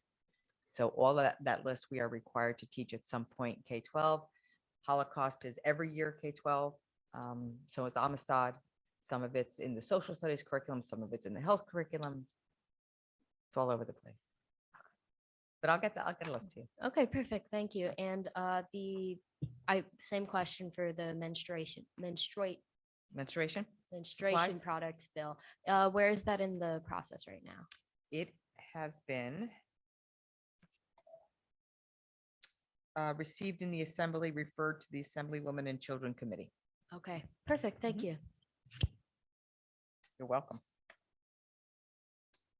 Do you have anything else? No, I'm Oh, good. Thank you. okay, Sorry. No, that's all. Next up is our board secretary report. Mr. Cruz? Yes. Thanks. Good evening, everyone. I just have a few updates, so I'm going to make it brief. Yeah. First, a big thank you to Mr. Serenelli and his team for this past audit, also the 21-22 audit presentation. This is actually my first completed audit year in Verona, and I feel really good about the completion of this audit, and also where we stand in our fiscal pulse and the direction we're heading. I also want to thank the board and superintendent for entrusting me as a public steward of our $46 million operations, which I hold to a high standard to ensure that we're giving our students and staff the best experience and opportunities that we could provide as a school district. So tonight, there are 4 resolutions related to the audit. Resolution 5 on the finance is the approval of our audit, followed by number 6, which is the correction action plan for the 3 audit recommendations that Mr. Serenelli shared related to procurement, the reconciliation of proprietary funds, and the open balances. Excuse me. The business office is quickly addressing these findings, and we look forward to not seeing these recommendations repeat for the 22-23 audit year. Resolution 7 and 8 are transactional entries that need to close the books on completed projects with the remaining balances. And lastly, we have our resolutions 1, 2, and 3, which is the approval of the November and December board secretaries, treasurer's report, and the budget transfer reports. They're all in an agreement. At this time, my office, along with the superintendent, is working closely with each principal and department head to develop our preliminary budget for 23-24. We look forward to sharing that presentation with everyone at the February 28th board meeting. This concludes my report for tonight. Thank you very much. Thank you very much. Does anyone have any questions? our student representative, Ms. Reese Shahado, please.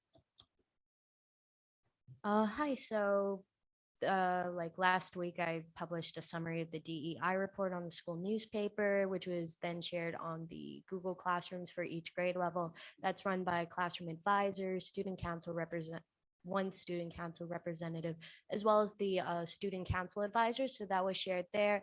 It's just a rundown of the report taken from 26 pages into like about 3 pages there. So that got it a little bit more viewership. I heard about it a little more from kids around me, that sort of thing. Also gave a presentation to the GSA on the DEI report's findings and current LGBTQ policies in the district. So protections for transgender students, changes in curriculum as the result of new legislature, that sort of thing. As well as to, in this next week, most likely, I'll be presenting to Girls Learn International on DEI reports, Title IX in the district, and the steps that the administrative team is taking, as well as now the pending legislature for menstruation products, because goodness, I can't say that word tonight. Because I heard a lot about that whenever I went in to talk with him. It is a very big concern in students' minds, and I've seen several other schools already provide it. On the student council end of things, there's going to be a little Candygram fundraiser next week, running the whole week. Students can buy like Hershey's Kisses or whatever, send a note to their friend. And that's going to be raising funds for a school-wide winter formal in late winter, early spring, around start of March. So that'll be fun. And real quick shout out to the Winter Color Guard. They have their first competition of the season, I believe, or one of the first, on January 28th. The girls and the members of their team have been working really hard with the parents to fundraise for them. This is the first time in, gosh, I think it's been quite a while since we've had a Winter Guard team. So very excited. I'm sure that they're going to do a great job. They're covered through their fundraising efforts for the rest of the season, from what I've heard.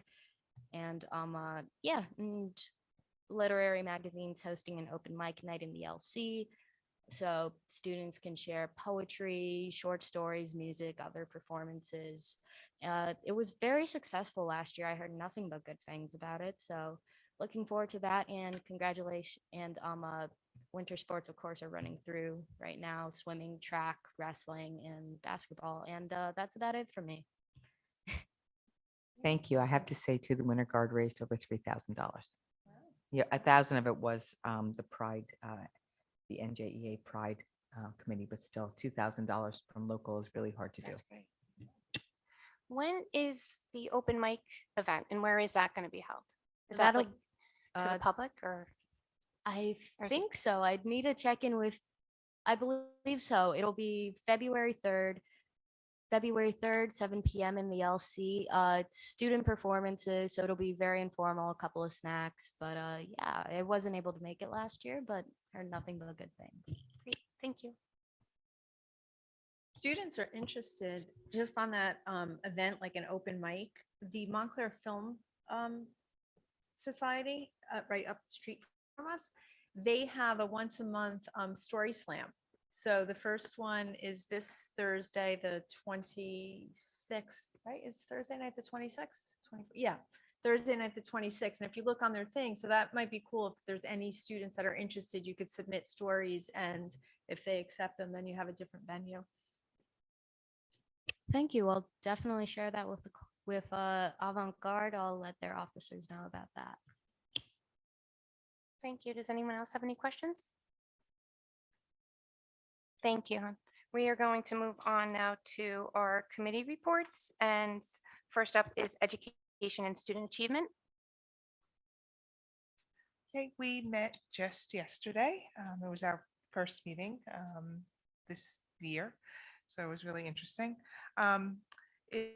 We talked about new curriculum mapping software, Atlas, that is not on this week's agenda, but it will be on a future agenda, which will help move us from this Google Doc system we have for our curriculum If anyone goes on the website, you go to Dr. Miller's page, you can see like all the curriculum for all the courses that are taught.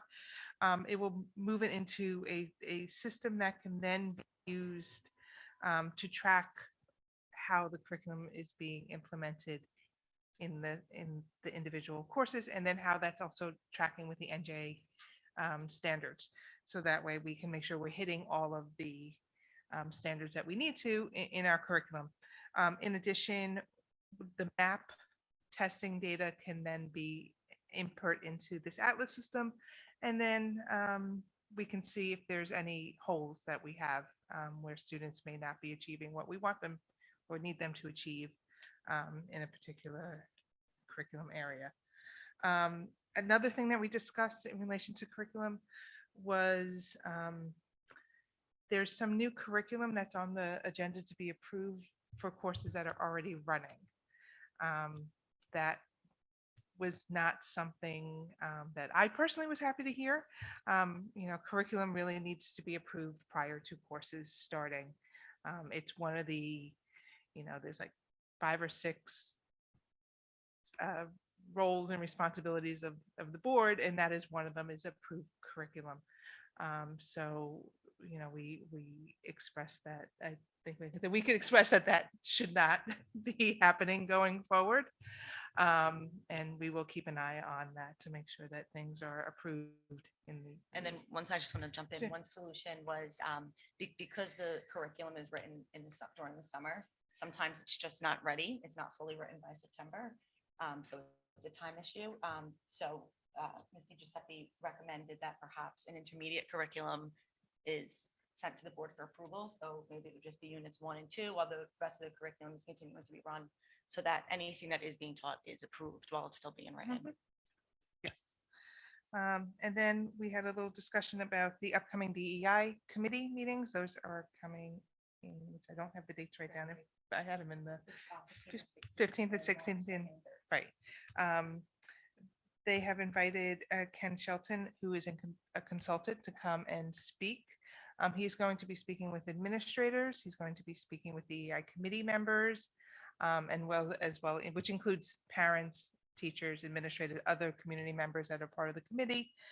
He's also going to be speaking with students, but only after we have permission slips from their parents. So they won't, so I just want to make sure the permission slip first, and then they can have the discussion with him. The conversation is going to be more about what Verona feels it needs in terms of diversity. He's not going to be forcing anything upon us. He just wants to have an open conversation with us. So that's going to start in February, and then he's coming back again in March. There will also, I do have down that there will be a parent meeting. In addition to the DEI committee meetings, there'll be a general parent meeting or community meeting for anyone who wants to participate and attend. And I'm sure once that gets set, it'll be publicized in the usual channels. So I think when it comes to the student interactions, it seems like it's very much of what you may call like an icebreaker, right? Mhm. Getting to know Yes. you, Right. questions that you can ask people if you want to get to know them better. Mm-hmm. So activities that reflect that. Right. And then, so the map tests were done. I have observations for tenure and tenure track teachers are in their second round. Most of them have been completed or scheduled. And then Inclusive Schools Week is this week. See, I'm wearing red. Tomorrow's yellow. I didn't know that I had yellow. We had to get Mr. Walker the memo, but tomorrow's yellow. So that is, Child has been very active and with the support of all the administrators and staff and teachers in promoting that. And then we talked a little bit about, Ms. Simmons was talking about potentially down the road in a few years, a life skills component I think she is trying to get it at the high school for next year. for next year. Well, Okay, yeah, we're just- I didn't yeah. want, I didn't want to. You know, I can say it though. Yeah, you can say We're, it. we're working on its space. We're just trying to find space. So that would be for students who have special needs and disabilities who may not, who may need more life skills, cooking, cleaning, cooking, so that they can graduate and go out into the world as adults. So that is different, I was told, from what is going on at where we send students to the Cedar Grove for, that's an 18 to 21-year program. This is a high school program, so for 9th through 12th grade, so that we can keep them in district and where they should be. We should be striving to educate as many of our students in our schools as possible. And then I think the only other thing was that there were 3 important professional developments that occurred. Grades 5, 6, 7, 8 for writing instruction. There's been more professional development on the Singapore math, and then also implicit bias training for new teachers. So those were, I think, 3 of the big PDs. Great. Thank you. Does anyone have any questions?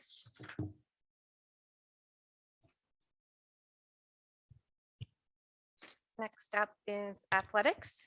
Mr. Waka and I were on that call. Want me to go for it? Thank you. So we met with Mrs. Palmarezzi and Mrs. Di Giuseppe, and pretty quick report. The main gym, the system should be installed within the next few weeks. So that's good news because they're just using a portable speaker. Winter sports is ongoing. Senior nights for wrestling is on February 1st, boys basketball February 2nd, and girls basketball February 7th. The softball fence has been, there was a purchase order and a purchase order was created, and the fence should be ready for the season. They are now live streaming through Huddle. I believe all sports, Mr. Waka, will be now using the Huddle program. So this helps the coaches and the athletes break up, it breaks up every game and digests the insights and sports and stats, and it links it to a video. The VHS will be having their student council dance. Hopefully they will come up with a date.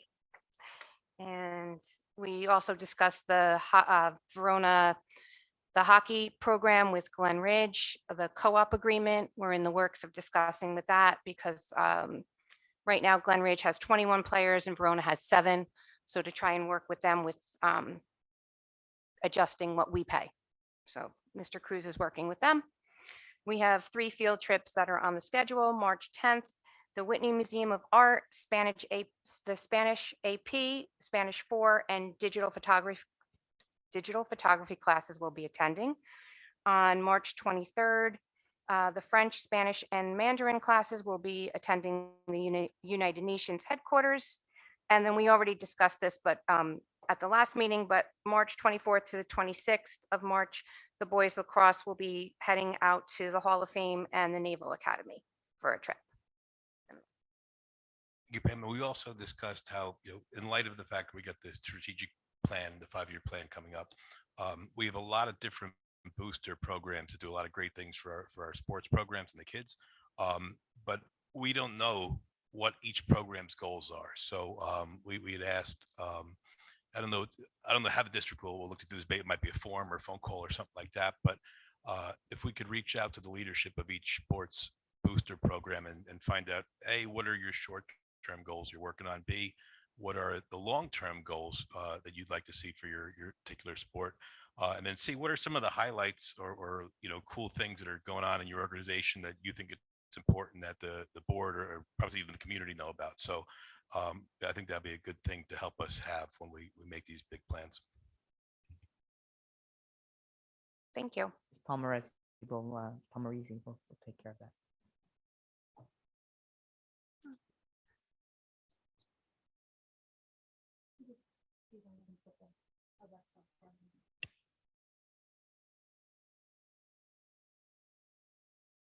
Any other questions? Next up is facilities. Okay, let me pull it up. So facilities met, Mr. Natural although he wasn't officially still with Verona, he was kind enough to come to our last committee meeting. We had Mr. Walker, Mr. Cruz, Ms. Di Giuseppe, and then we had our town manager, Mr. Diarco, Mr. Neal, and Chief Kiernan also attending our buildings and grounds. They discussed Landing Room 101. Over winter break, actually on Christmas night, there was water damage from a broken pipe. Insurance is going to cover all the expenses from that, including the contents of the classroom.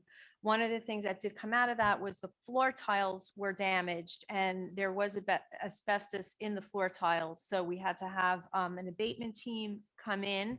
The Department of Health was notified, and the environmental company that we work with, they are going to be monitoring the air quality continuously. And we were also able to have the insurance company cover the cost to do second shift work. So we wouldn't be disrupting student and staff at all. We would assure, safe air quality. And the only thing that we're liable for on that is the $5,000 insurance deductible.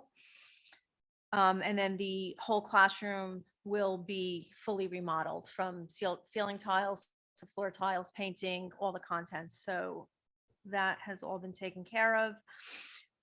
We will be transitioning. One of our resolutions tonight is to approve the new director of facilities, and the transition. Mr. Natural has already reviewed and created an open projects spreadsheet for him. So they've been already talking to assure a seamless transition there. They completed a walkthrough of all of our buildings, and in the interim, to bridge the gap, we're going to be using in-house personnel. And Mr. Natural very generously said, going into the future, that any questions that do crop up, that he is willing and available for our new facilities director to reach out to answer any questions for him. All our stormwater repairs have been completed.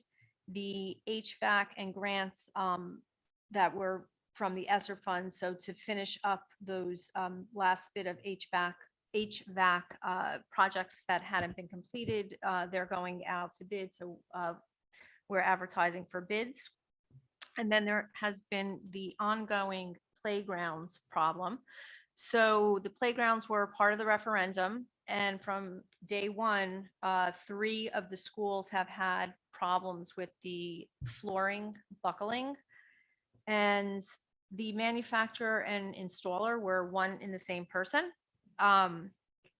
Lanning Avenue does not have any issues. They did have a different installer, which leads us to believe that something was wrong with the actual installation. Mr. Cruz was able to get the warranty extended, and what they're doing with the warranty is kind of a Band-Aid. So wherever there's a buckle, they cut out that piece and they replace that piece. The district has been pushing for a total replacement. The manufacturer installer is resistant on that. So our new architects on records, DeCaria Rubino, they are going to be making an assessment to see if we could, have a third-party assessment done, see what's wrong, and really push forward to try and get full replacement of those. So that's an ongoing thing. I know that we did have community members and parents reach out to the board with concerns about that. So rest assured, the board and Mr. Cruz and our facilities director are on it, and it is being addressed. Then the second part of the meeting revolved around Mr. Diarco and Chief Kiernan and Mr. Neal. So what is happening in our town is our police headquarters is inadequate, to say the least, for space. So what the town is proposing the board to consider is building a new headquarters on a piece of Board of Ed property.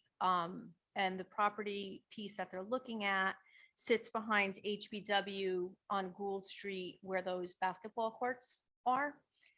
So it's in very, very early ask, and they're just asking us to consider it. Some of their concerns are that they don't have enough space in their actual headquarters. They have female police officers now who have no dedicated bathroom, locker room. The locker rooms that their police department are currently working in are down in the basement. Ms. Di Giuseppe and I went on a tour the other day. I don't know if any other board members, they're very welcome to give you a tour to see firsthand. The ceilings are, you go like this and you touch the ceiling, which is which is problematic because there's some officers that are well over 6 feet tall. There's not private dedicated space for any victims or, processing on intake. Space is doing double duty. So there's absolutely a need for the police department to do this. Some of the concerns that we brought up from our tour and our conversation during this is, what exactly does that mean? So part of their offer is to, if we should agree to move forward with this, that they would relocate our administrative offices and the board offices over into the new facility, which would in turn open up space in the high school to add additional classrooms. That expense of we would have to look at square footage and. Yeah, that's a good question. I don't know. It was classroom space. So if we could go back and find those plans, I could very easily say.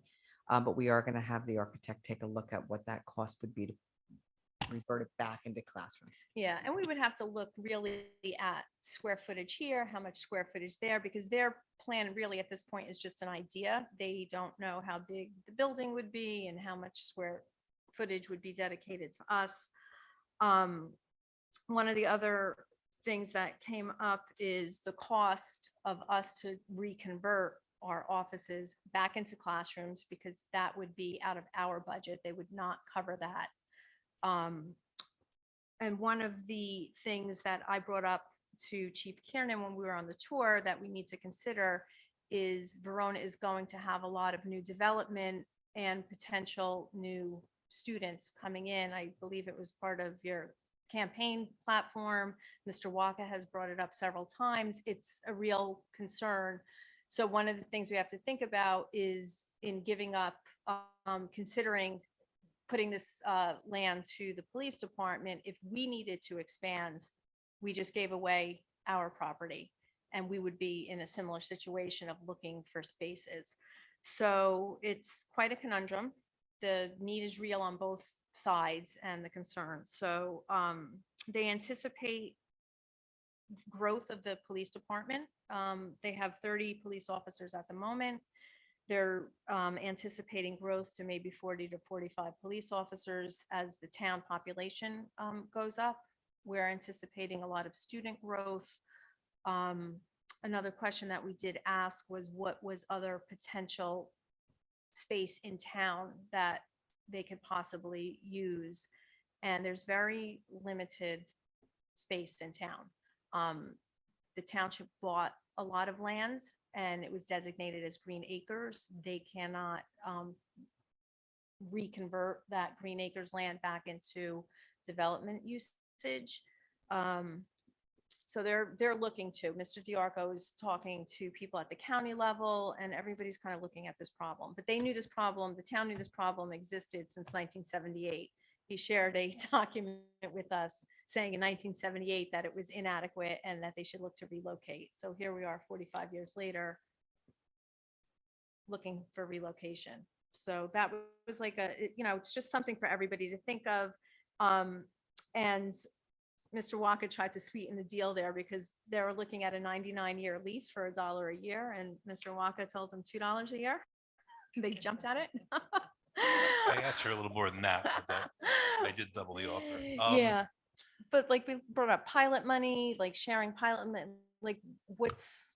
So like my take is that, I went into the meeting thinking that, my position might be to advocate that we respectfully decline, right?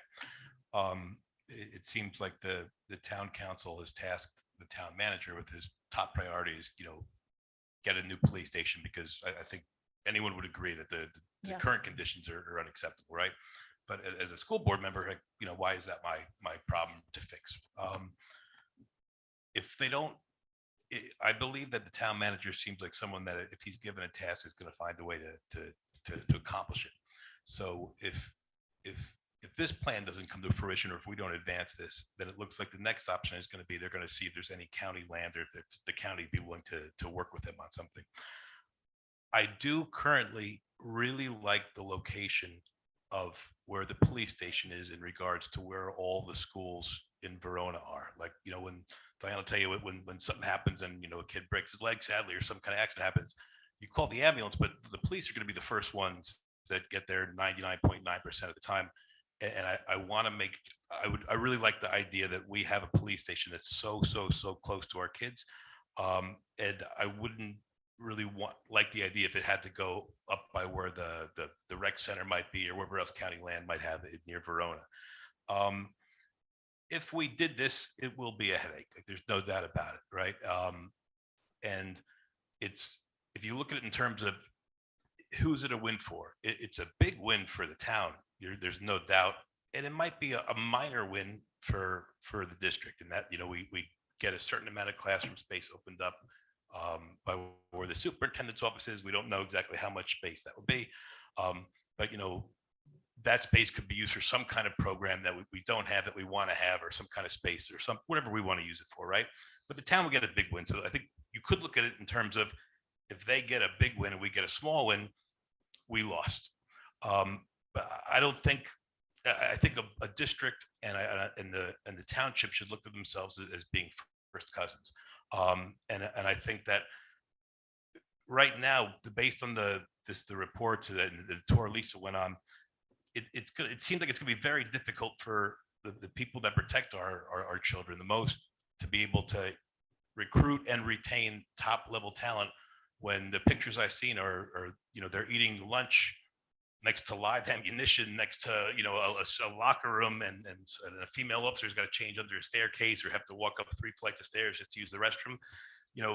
Just as a Verona resident, I felt a little bit just disappointed and embarrassed that this is how the situation where we put such an important group of employees in.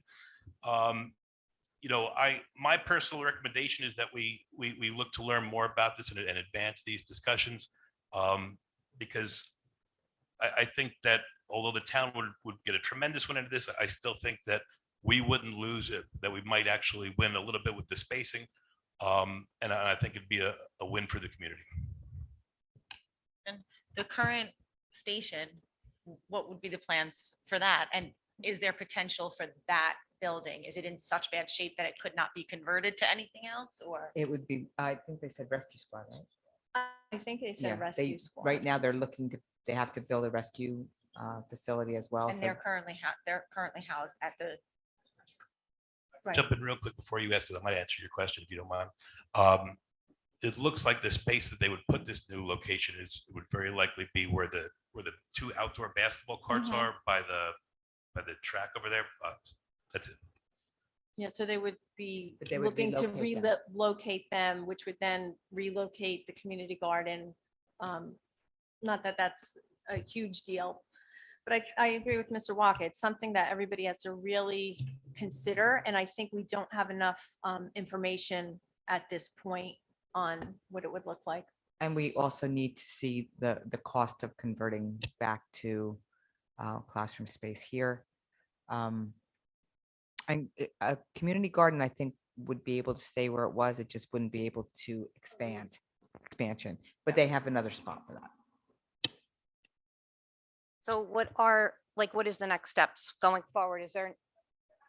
Oh, Sorry. No, go ahead. Sorry, then. Ms. Go- Frisco. no. Sorry. Like, my initial reaction is, well, no, we need that spot. I mean, HB, for everyone who's ever been in HB knows that it's jam-packed, and it's only going to get more jam-packed. So there is a real potential that we are going to need that space to expand the school. It also takes away rec area for the kids. I mean, there's not a whole lot for them to do, during recess, or, even after school if they're hanging out. So that I drive by that court, those basketball courts often, and they are used. They're used a lot by students, by, town men. They'll be there.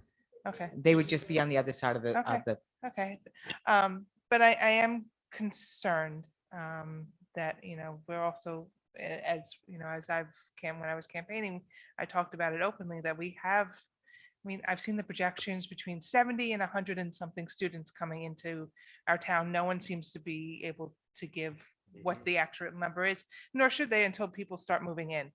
Um, and so to give away or to lease for, $24 a year to, or 20, whatever, not even, to whatever, whatever the lease is going to be to the town. While I am very sympathetic to that, I would need to see something coming back to help us, because we can't keep absorbing and absorbing, with, without the ability to say help.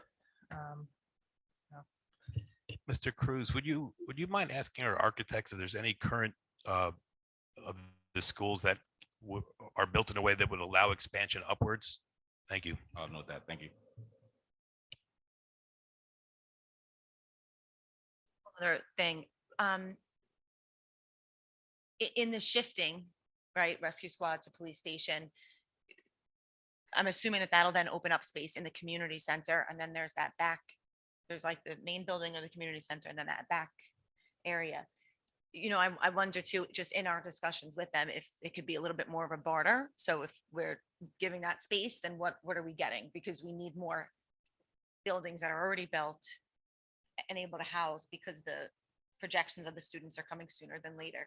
Well, probably well before the police station would even be built. When Lisa and I asked about, so we've heard a lot about these projections of when are we going to get some kind of idea? It looks like the answer is still ambiguous. It looks like they know the amount of units, but the exact amount of units that'll equate to a child is what it is. It seems like it's still a question mark. And it's not like we can know, like, are they all going to be in kindergarten, elementary? Are they all going to be in, so, that's going to be something to factor in. So Hopefully the demographic study will give us more Mhm. of a picture of how many is potential. We won't know obviously ages or grade spans. that's a good point, though, that demographic study will be helpful. I forgot about that. And the other thing regarding it is what neighboring houses may be impacted.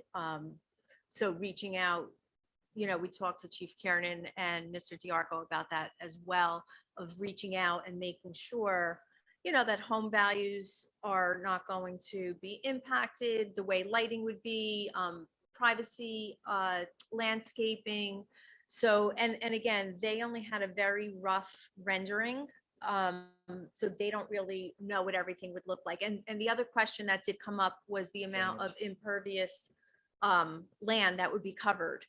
So that's a concern as well, as far as drainage and the track and runoff. And, it's like a wool sweater. You start pulling one thing and you uncover other things. So, I absolutely agree with Mr. Waka that the town and the Board of Ed, we're all one town. It's all the taxpayer dollars, and it's what is the smartest way to execute this where everybody comes out a winner. So it's all food for thought at this point. So After you left what's the next steps with them? How did you leave it with? They need to get an architect. They need to find out if they need to hire an architect or they have an architect. They need to have an architect look at the site and do some specs and see if it's even feasible. We need to get an architect in here to see the cost of moving back and whether the district has that. I mean, the obvious point is it's all the same pot of money, right? Whether it comes from the Board of Ed or it comes from the town, it's the same group of taxpayers. So, but certainly it's harder for the Board of Ed with our existing budget to not have to go out for another referendum so quickly. We just finished one. Yeah, so it would be easier if they included that in their bond, since the taxpayers are going to pay for it regardless of whether we put out a referendum or they put out a larger bond. yeah. And I think the ask of, Mr. Diarco, like looking into what are the other options. So like lay everything out on the table and what looks the most feasible and best for everybody. Thank you, and thank you for taking the tour of the building also, and taking the time. Last up is finance. Just ask one more thing with Oh, sure. facilities, sorry, it just occurred to me. We had individually, I've talked to a couple of you about taking tours of all the facilities in the school district. If we can, because I have only been, I mean, it's been years since I've been to some of these schools, so, well, even pre-COVID. So I can if we take you could- through. You can take me through? Sure. Okay, we'll set up a Yeah. time. Thanks.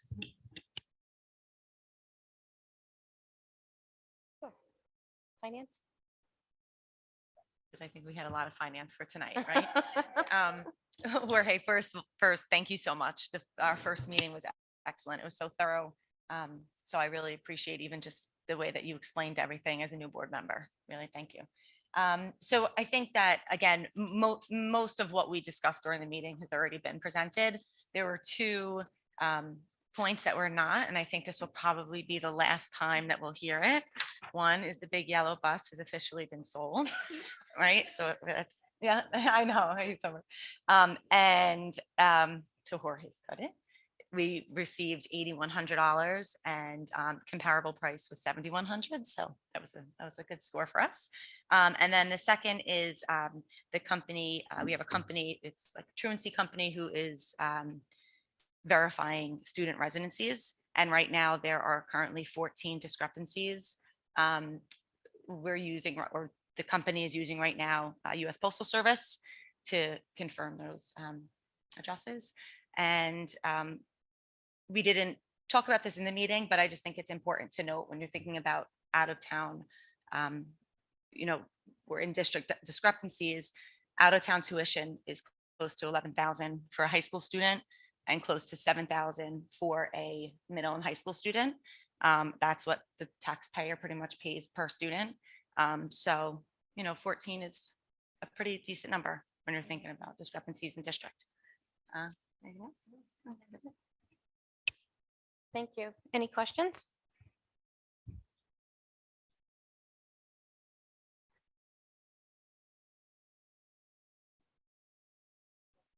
On it, yeah, public comments on agenda action items only. So if there's anything that we are voting on, if you would like to come up, just please state your name and address.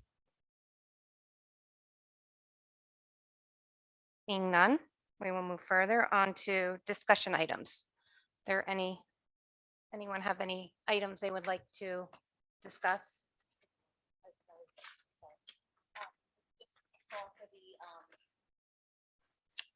The SEA. Is there, I just was looking through the fee schedule for families. Is there any option for a reduced fee for families who would qualify? For the, For low, I'm sorry, For- for low income families? Is that Yeah, what you're talking- yeah. For like families who maybe qualify for, for like free free or and reduced reduced lunch, lunch. yeah. but can they get it? Oh, For number BC 5. Sorry, item number 5, Under. um, education.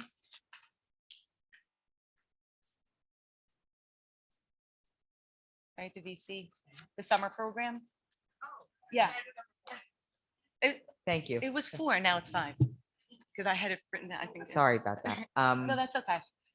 You know what? That's a good question. I'm not sure. Let me look at I don't think it's in the There isn't the anything plan, in the document. but we do for everything we do, including like the fee for Chromebook insurance. Always we'll do a reduced fee for anyone that's on free and reduced lunch. And then is that publicized? So when the document goes out to the community, That's a good question. I So wasn't that- here last year when it It's went out, not. so I. it's not, It's right? not. Yeah. That way families know that Okay. it's an option. Well, we can certainly Yeah. let people know. You. I just had 2 things I wanted to mention. On January 31st is the Lunar New Year's celebration. It's going to be 7 p.m. at the Community Center Gym. And also this Saturday, January 28th at FM Brown at 10 a.m. is the spelling bee. And I'm judging. Are you? The mayor and I. We have a dog coming too. It's a little cute dog for the kids if they feel the need.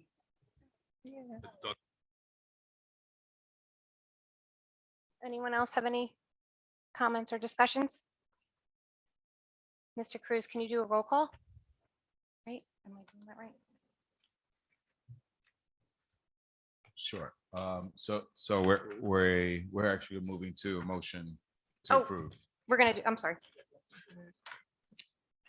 So can I have a motion to please approve resolution number 1? So moved to, for resolution number 1, Motion. approving the minutes. Motion by Mrs. Freshy. I need a second. second. Second by Mrs. Frizella. Any discussions? Now can I have a roll call? Thank you. Mr. Walker, Yes. Mrs. Frizella, Yes. Mrs. Sorry, I have to make an update here. Mrs. Ferrara, Mrs. Prisco, Yes. Mrs. Freshy. Yes. We have quorum. Motion passed. Thank you. We're on to personnel, right? Need a motion to approve resolutions 1 through 1.6? No, 1 through 3, right? So moved. I need a second. I'll second. Second by Mrs. Frizella. Any discussions? Yes. Okay, since Mrs. Venezia is here tonight, we would read this anyway, but I'm happy to see her here. So we started this year making service proclamations. And I'd like to read hers. Are you ready? Okay. Whereas Gina Venezia did faithfully and conscientiously serve the Verona Public School District as a member of the faculty of the Verona Public Schools representing Verona. And whereas Gina Venezia has served as a faculty member of the Verona Public Schools from September 1st, 2003 to January 31st, 2023. And whereas Gina has performed her duties as a faculty member of the Verona Public Schools in the best interest of the students and citizens of the Verona School District. And whereas as a result of her dedication as a member of the faculty of the Verona Public Schools, Gina has earned the highest respect and the deepest appreciation of the Verona School District, its students, staff, community, and administration. Now therefore be it resolved as follows. The Verona School District publicly acknowledges that Gina did faithfully and conscientiously perform her duties as a faculty member of the Verona Public Schools. The Board of Education wishes to commend and thank Gina for her years of dedicated service to the school district. Its students and staff extend their sincere best wishes in her future endeavors. That the resolution shall become a permanent part of the minutes of the Verona School District Board of Education of Essex County, and that the secretary be directed to cause a copy of this resolution to be appropriately reproduced and delivered to Gina. And I just have to say, this is a huge loss for our district, and I've only been here for a short time, but I've gotten to know Gina very well, and she's just an amazing educator and one of the most caring people I know. Thank you so much. Really, it's been a really long career. And I'm really ready to move on to the next chapter. But Verona is my home. I graduated from here in the 80s, and it's been such a privilege to come back and give myself back to the district, first as a teacher and now as an administrator. And I'm so proud of my special education staff. They work so hard every day, and I will miss them. And they have really, at the end of my career, you know, you feel validated when they all start saying goodbye, because it is a thankless thing to be an administrator, we know. But it's been really nice to hear everybody's kind words and even my colleagues. So thank you, Mr. Giuseppe. Thank you so much. Mrs. Venezia, I just want to say again, I know I said it to you personally, but publicly, I worked right with you. Yeah. I saw you in action every day when I was a paraprofessional at the high school, and you're an inspiration. Thank you. So I echo Ms. Di Giuseppe's sentiments that Thank you. there's big shoes to fill, and But she's I right think- down the road. Yes, Yeah. I know. That's right. You can And I confirm. think we're in positions in a really great place, and I know you passed the baton. So good luck to you and enjoy your Thank next you. adventure. Thank you. I really appreciate it. Really, it's been a privilege. Thank you all. And one more, and Mrs. Petronico can't be here tonight because she's in Florida, but she's watching. So whereas Joan Petronico did faithfully and conscientiously serve the Verona Public School District as a member of the faculty of the Verona Public Schools representing Verona, and whereas Joan has served as a faculty member of the Verona Public Schools from September 1, 1999 to December 31st, 2022. Whereas Joan has performed her duties as a faculty member of the Verona Public Schools in the best interest of the students and citizens of the Verona School District. And whereas as a result of her dedication as a faculty member of the Verona Public Schools, Joan has earned the highest respect and the deepest appreciation of the Verona School District, its students, staff, community, and administration. Now therefore be it resolved that the Verona School District publicly acknowledges that Joan Petronico did faithfully and conscientiously perform her duties as a member of the faculty of the Verona Public Schools. The Board of Education wishes to commend and thank Joan for her years of dedicated service to the school district. Its students and staff extend their sincere best wishes in her future endeavors. That the resolution shall become a permanent part of the minutes of the Verona School District Board of Education of Essex County, and the secretary be directed to cause a copy of this resolution to be appropriately reproduced and delivered to Joan Petronico. And I will say, I worked closely with Joan when I first came on, and the nurses here are top notch, and she's just a wonderful person, and thank her for all of her years here as well. I just want to say thank you to Joan as well. My oldest was in kindergarten when she came to the district, so I knew her from her first year, and amazing addition and fabulous career. So good luck down there in Florida. Enjoy yourself. Stay warm. She did promise she would come back as a nurse sub, so Oh, got that that's to look nice. forward to. Hey, Yeah. thank you. Mr. Cruz, if you can do a roll call. Mr. Walker, Yes. Mrs. Rosella, Yes. Mrs. Ferrara, Mrs. Prisco, Yes. Mrs. Freshy. Yes. We have quorum, motion passed. Education, I need a motion to approve resolutions number 1 through 8. Motion? Motion approved by Mrs. Ferrara. I need a second. Second. Seconded by Mrs. Freshy. Any discussions? No. Roll call, Mr. Cruz. Thank you. Yes. Mr. Walker, Yes. Mrs. Rosella, Yes. Mrs. Ferrara, Mrs. Prisco, Yes. Mrs. Freshy. Yes. We have quorum, motion passed. I need a motion to approve for special education, resolution 1. Motion by Motion? Mrs. Ferrara, I'll second. second by Mrs. Rosella. Any discussion? Roll call, Mr. Cruz.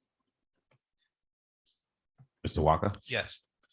Mrs. Rosella, Yes. Mrs. Ferrara, Mrs. Prisco, Yes. Mrs. Freshy. Yes. We have quorum, motion passed. I need for athletics and co-curricular resolutions number 1 through 1.3. I need a motion. Motion. Mrs. Rosella, I'll second that. Any discussions?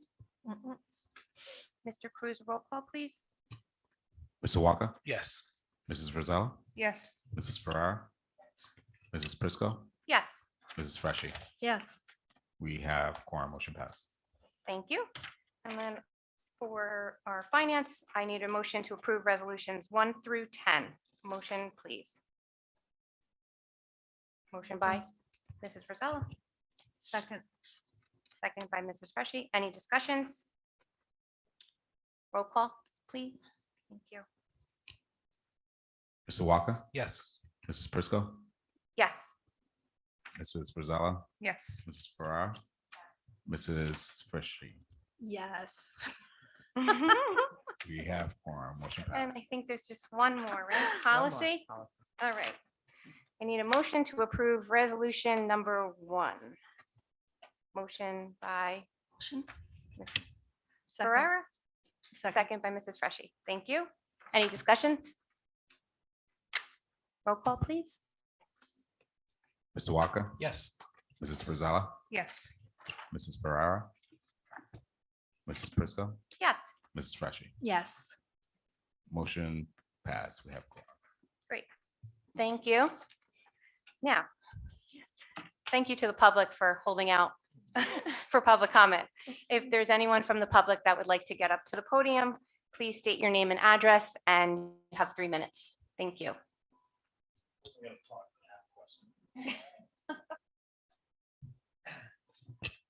My name is Mike Boone. I live at 24 Mountain View Road here in Verona. First of all, congratulations to our new board members. Welcome on the first formal day, I guess, after your reorganization. Also, I'm really sad to hear Nurse Petronico is leaving. Like Ms. Freshy said, I think my wife had her on speed dial from day one for us. So it's a passing of the torch, and congratulations if you're out there watching. I just had a real minor, kind of wonky question about to the athletic committee about the co-op negotiation with the hockey. I'm a hockey parent, so when I hear the word hockey, I feel like I have to ask a question. Actually, before I have my question, I do have a comment. Following the Verona Glen Ridge joint venture, for the better part of more than a decade, I see the population ebb and flow between Verona and Glen Ridge. I think when I started following it, it was a majority Verona. Now it's an extraordinary majority of Glen Ridge, very few. You can count on one hand the number of Verona kids. That could change. So my next comment on that is it is pay to play. I think we make a donation to the Verona hockey boosters, VGR hockey boosters, excuse me, to the tune of about $650. Then I know the school kicks in the rest of it. My question now is how much percentage-wise does Verona contribute to this program as opposed to Glen Ridge, and how do you propose to change that? And then question 2B to that is what will happen when that population changes? It could change drastically over the next 3-4 years. That's all. So currently the agreement with Glen Ridge and Verona, we don't have a formal written agreement, but it's a 50% agreement where we cover 50-50.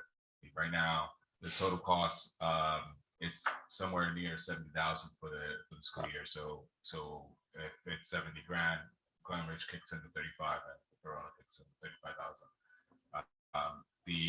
What we're looking at is basically taking a snapshot on December of the roster of where we are, and if we are at 25% of the hockey players in December, then that's actually the number that we're going to actually use to fund that new school year. So we're talking about the following school year.